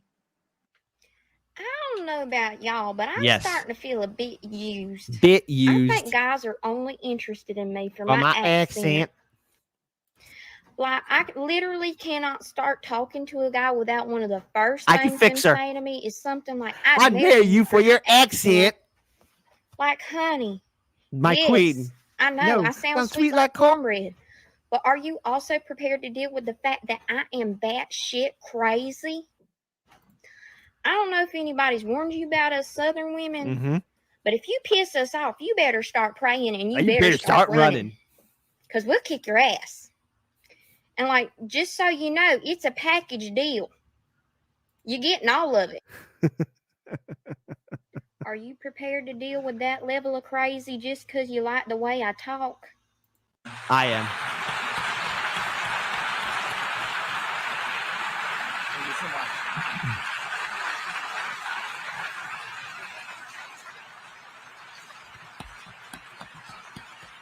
Beautiful.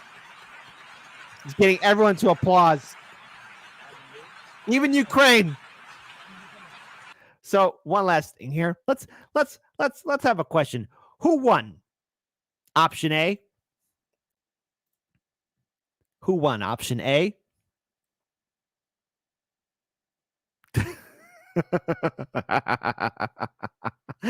Did option A win the dance off? Or did option B? You know?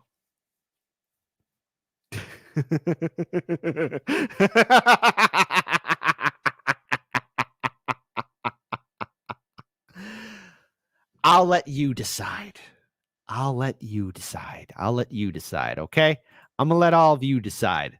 Option A or option B. All in the name for science.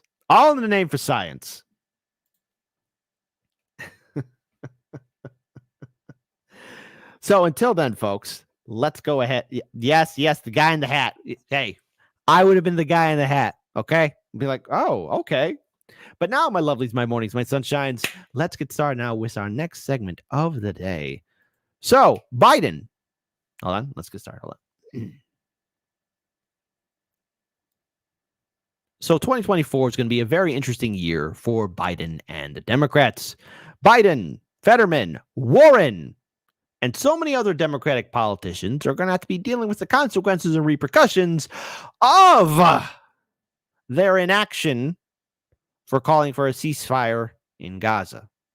And many people are witnessing firsthand the deaths and destruction. The videos on social media are difficult to look at.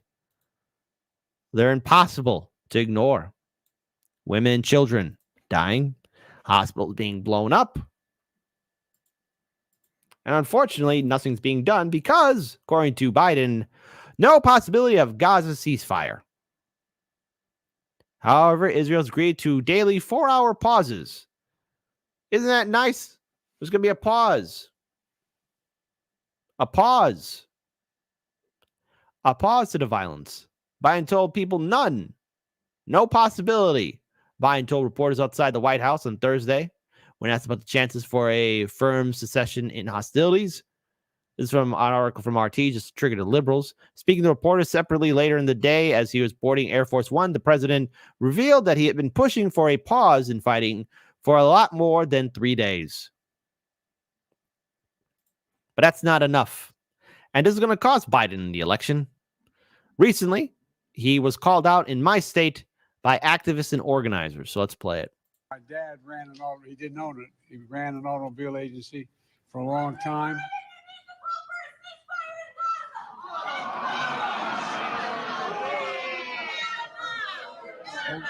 No, let her go. Now, the people who are quick to boo and everything else, okay, you're booing, but remember, there's a lot of progressives and activists and organizers and independents who are bullied by Vote Blue no matter who people, or pressured hard by the media and the establishment to, hey, we got to support Biden because he's better than Trump. You need that voting block, that independent voting block, then that independent voting block needs you. Let it,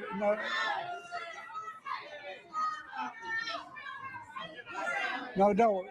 Let it. It's okay. Anyway.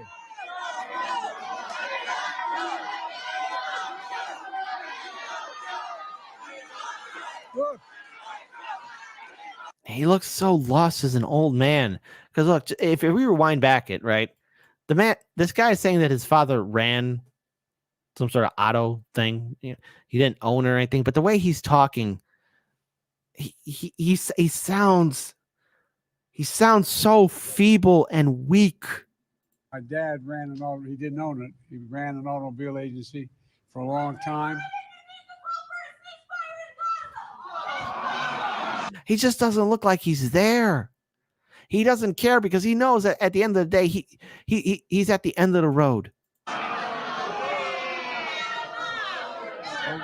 No, let her go. Let it.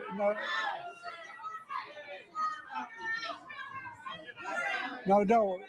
let it. It's okay. Anyway.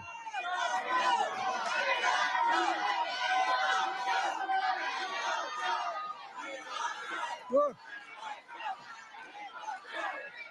I guess what I'm trying to say to you is, I grew up in neighborhoods where I know what it likes when the plant closes down.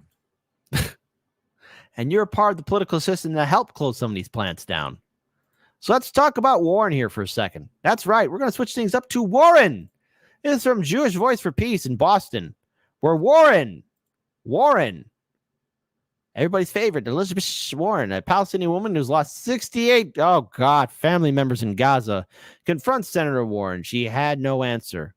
She mobilizes Harvard students and others in Cambridge to disrupt Senator Warren at a dinner. We'll keep disrupting until our politicians listen to us and call for a ceasefire.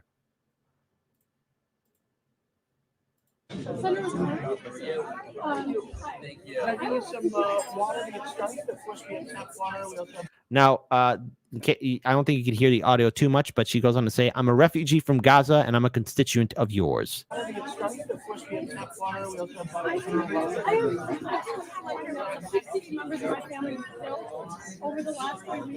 So she said that 68 members of her family were killed. I just want to know how many more have to die before you're going to call for a ceasefire. I just don't know how many more have to die before you're going to call for a ceasefire. I don't know. What do you I mean, what do I have to do? How many? Now, Warren said, I don't know if you heard it, I'm very sorry. Sorry doesn't bring back the dead. Just throwing it out there. And the young woman says, how many more of my family has to die for you to call for a ceasefire? 68 is, how horrible. What a horrific number. My family's alive for you to call for a ceasefire. I don't know. Like, how much more do I have to say for you to call for a ceasefire? People in your office every day asking to call for a ceasefire, and you are refusing to call for a ceasefire. I don't think this is the proper place for it.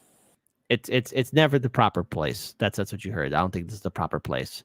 And here is a way you can call Senator Warren and politely, come on, don't be too mean. We want to cause some change here. Call Senator Warren and tell her she must call for a ceasefire.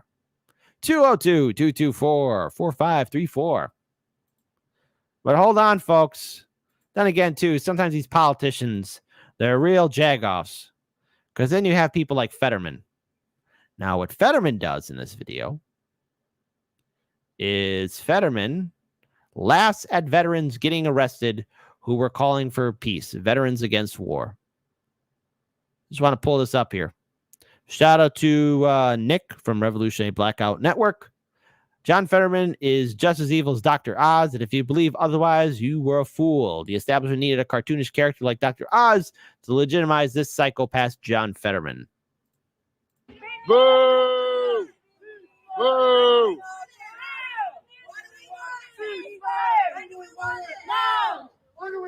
And of course, Fetterman, a U.S. senator, is laughing at veterans who are calling for peace, and Fetterman is also waving an Israeli flag. Mr. Fetterman, you do realize that you are a U.S. senator, right? The old red, white, and blue. 13 stripes and a hell of a lot of stars. Right? Okay. Shame! Shame!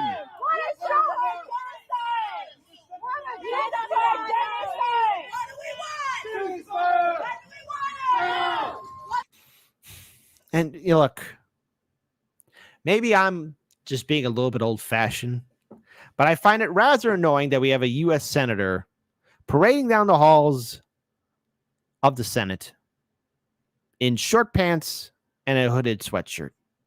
I mean, for the love of God, I'm not expecting much for these politicians, but at least dress the goddamn part, okay? Suit and tie, looking professional, whatever. I mean, if you're going to, walk out casual, just save it. Maybe, I don't know, when you're off the grounds, looking a little bit respectable. Maybe that's just me. Maybe that's just me. What do we want? Ceasefire! What do we want? Now! What do we want? Ceasefire! You do a disservice to Pennsylvania. So, people of Pennsylvania, hey, I'm calling you out, people of Pennsylvania. I'm going to ask you a question, especially to my viewing audience from Pennsylvania. Type in the comment section below. How's John Fetterman represented your state in the Senate? Type 1 for, oh, he's doing a fantastic job. Hey, okay. Type 2, man, the guy's a clown and does a disservice.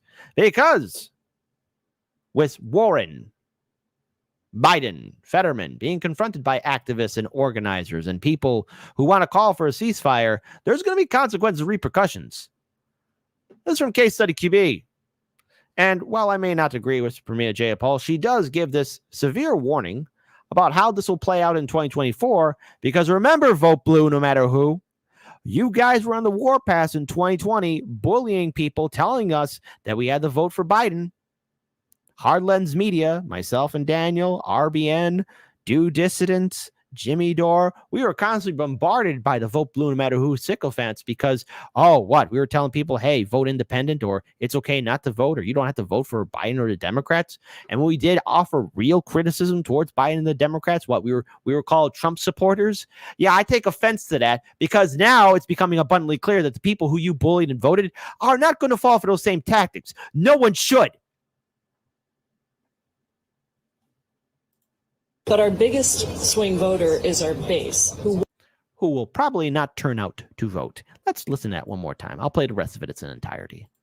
But our biggest swing voter is our base, who won't swing to Donald Trump or a Republican, but they will swing right out to the couch if they don't think that it's worth their time, nobody's paid them attention, or they're being ignored or taken for granted. They won't vote. And we know what happens when that happens. It's 2016 all over again. You're nodding, Yarrow. Yeah, I mean, look, that's politics 101. Democrats like to wring their hands, and there's always a crisis around the corner, and they're always in disarray somehow.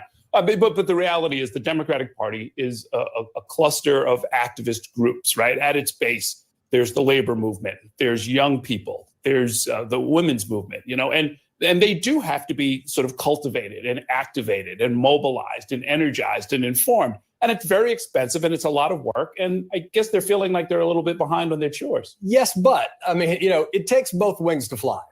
Democrats need their base just like Republicans do. But I'm glad you like that. I love that. Yeah. But you also need the center of the political spectrum, right? You need those actual swing voters and swing votes in swing states to turn out. And those two things can be in tension. In some cases, they're necessarily in tension. But I don't think, when you look at polling and perceptions that the Democratic Party, many folks shockingly say it's as extreme as the Republican Party. I don't want to get into false equivalence of that. But the reality is that, a lot of folks see them spending a lot of time to the base and not enough reaching out to the center. You need to do both. So it's not mutually exclusive, and we should ditch that kind of thinking. Now, the Democrats are not going to do that. See, the Democrats, here's what they're going to do. The Democrats are going to use the tried and true tactic of bully, push around, yell at, point fingers, and victim blame. I'm going to tell you this, my viewing audience. However you want to vote in 2024, that is your decision and your decision alone. Don't let anyone on any media platform tell you what you should and should not do. That choice is yours. And you will make the right choice, no matter what it is, because it's your choice. But the Democrats want to bully you into telling you, oh, you got to vote for us because Trump. The evil boogeyman Trump, Donald Trump, is going to hurt you. What, is Donald Trump going to knock on your door or chop it down with an axe and say, here's Trump, and chase you down the street? I'm not going to lie, that would be funny. Donald Trump going into somebody's random's house and just attacking with an axe, okay? But nonetheless.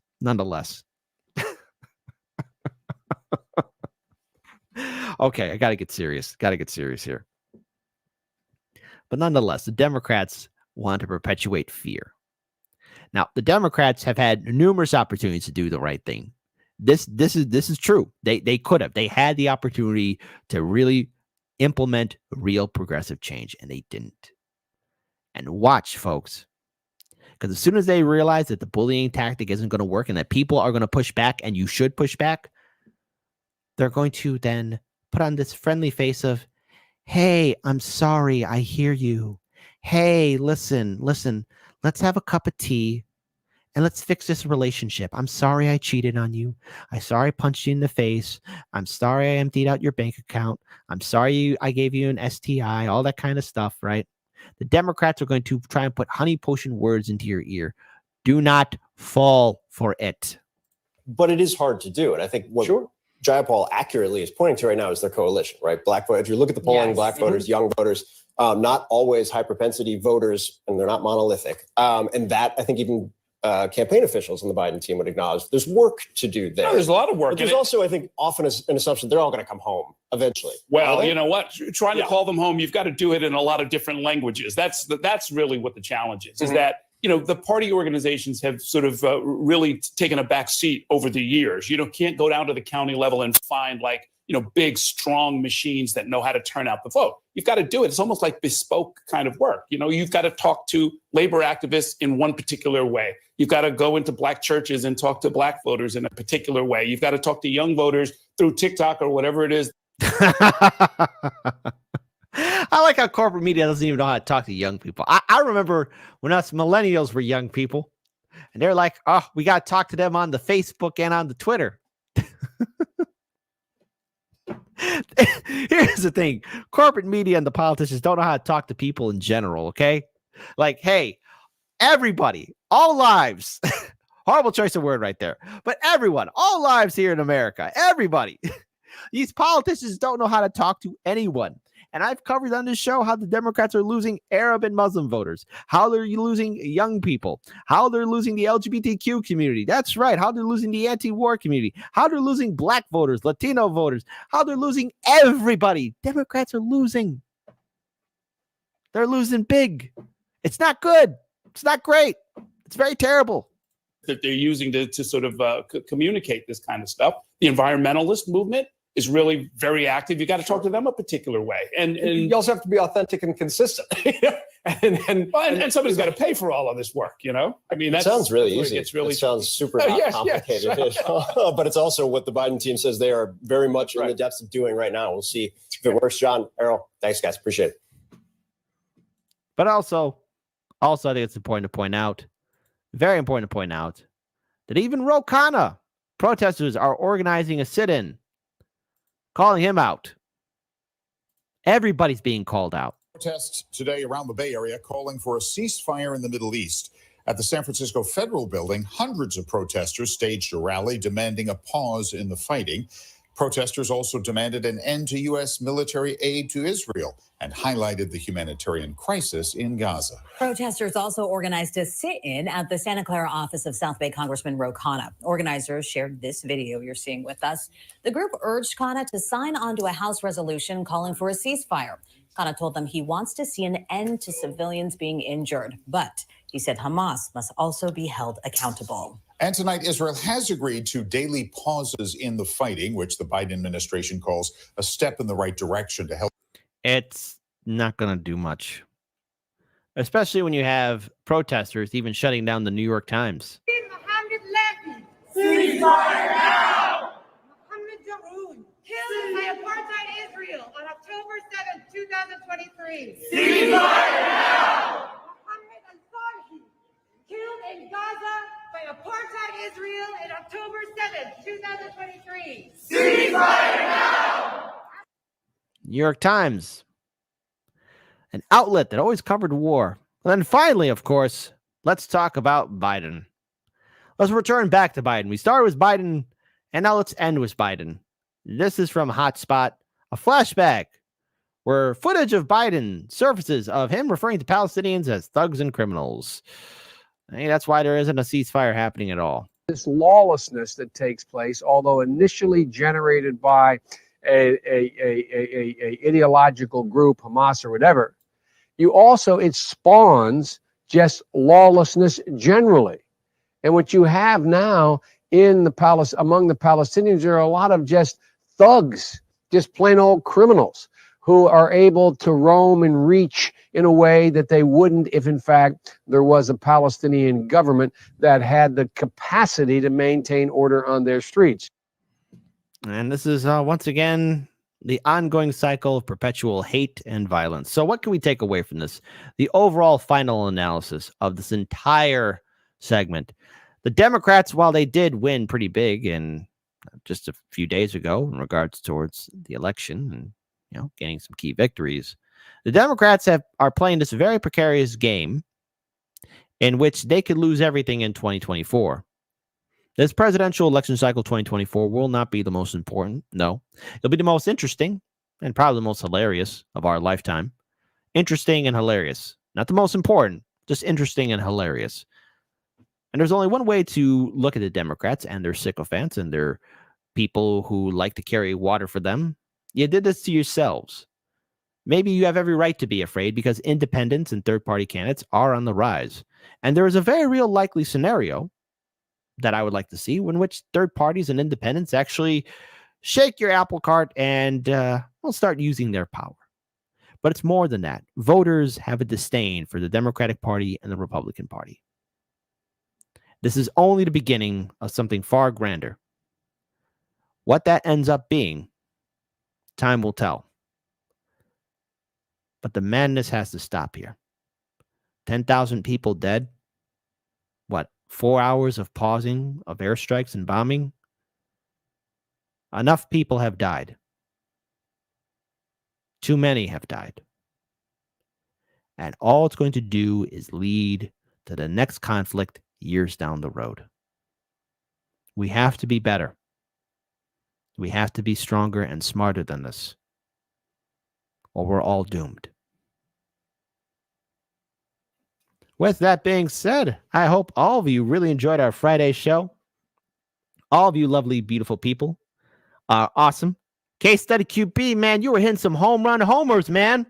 Good to see you here. I better see some mandatory thumbs up for Case Study QB. You know how it is. Also, mandatory thumbs up for my colleagues, FaZe and Daniel as well. 99 Perspectives as well. Shout out to all you beautiful, beautiful people. Make this happen live and direct all the time, every day, all the time. For Hard Lens Media. Keep on kicking ass and taking names. Keep on kicking ass and taking names. There you go. 99 Perspectives. If you are in the city of Chicago, this is our production studio right here. And oh my goodness gracious, Cretaceous, you go to resources, hit on Hard Lens Media, visit, learn more, and pow! Look at that, Hard Lens Media. Oh, look, it's a young Kit Cabello.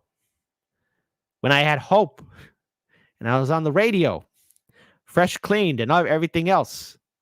But there you go, there you go, there you go. And there it is, 99 Perspectives, our production studio. So tune in. If you don't got it, get it. If you don't get it, go figure it out. So that's what's up. If you want to help out Hard Lens Media even further, please consider being a Patreon supporter. By being a Patreon supporter, make sure that our operations are still running. The link is in the description box below. Miss Witchy Perfect, on the 19th, put the championship on the belt. So there you go. Let's see. Mastermind Hour, Kit Clone 3. Oh, are you talking about Kit dying? Are you talking about Kit dying? Yes. When evil Kit died. Robbie Burns says, who is the baldy? How dare you? How dare you? So if you want to help out Hard Lens Media, again, please consider being a Patreon supporter if you can't. Number 1, enjoy the show. Number 2, enjoy the show. Number 3, hang out with the chat. Number 4, be sure to share our content on social media. Number 5, be sure to like, comment, share, and subscribe. That does help us out. We are live every Monday to Friday at 9 a.m. Central on YouTube, Rockfin, Rumble, and Kick. Pour some whiskey and coffee, grab a mimosa, smoke a bowl, do some shrooms, choose a cocoa leaves, whatever you need to do to get you through this Friday morning. If you're going to work, be safe. If you're coming home from work, be safe. It's your day off, dance off, pants off, because the weekend is here. It's Friday. Time for us to rest and relax. I still have a lot more work to do. Waking up at 5, maybe going to bed at 11. It's just how it is. Doing stuff on the computer, doing housework.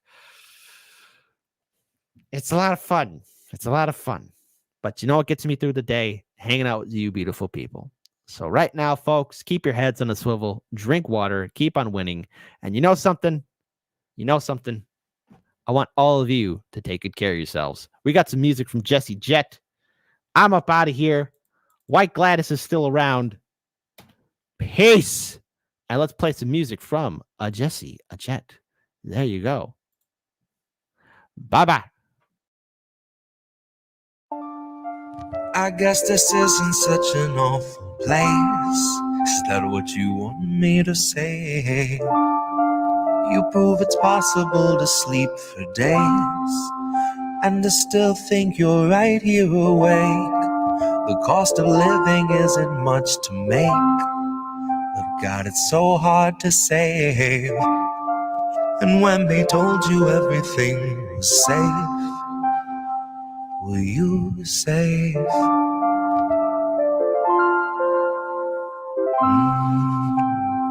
Were you safe?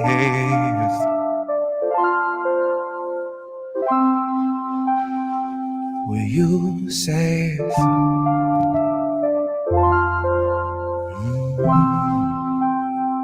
Were you safe?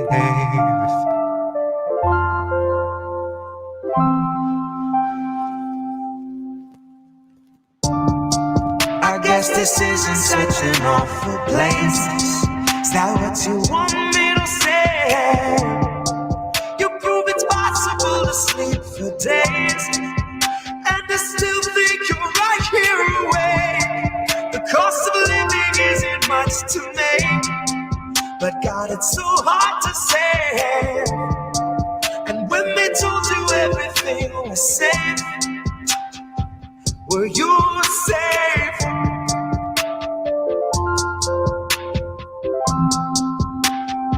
Were you safe?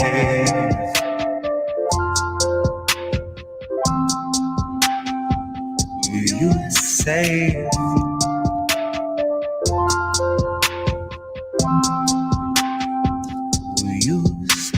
Fresh off the mass is the brand new cancerous growth who has come here to fight for your vote. Come here to cry at the camps and to mourn at the shore for the bodies that float by the wreck of an immigrant boat. Then it's back to their luxury home, couple security booths and a moat.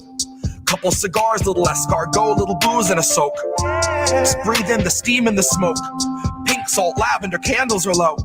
Shit, when you do what you do, gotta lighten the load. And he got a life of his own that's a sight to behold. And it's a lot to control, to decipher the code, or to siphon the soul. The cost of a good night's sleep for the working elite is a bargain, no matter the toll. Worth any wager, and that comes straight from the mouth of the means to the goal that will swallow us whole. Right for the picking if you don't mind mold, and you know I don't. Maybe we're pleasantly prone, maybe we're taking a licking, compliantly ticking and ticking and ticking, but never explode.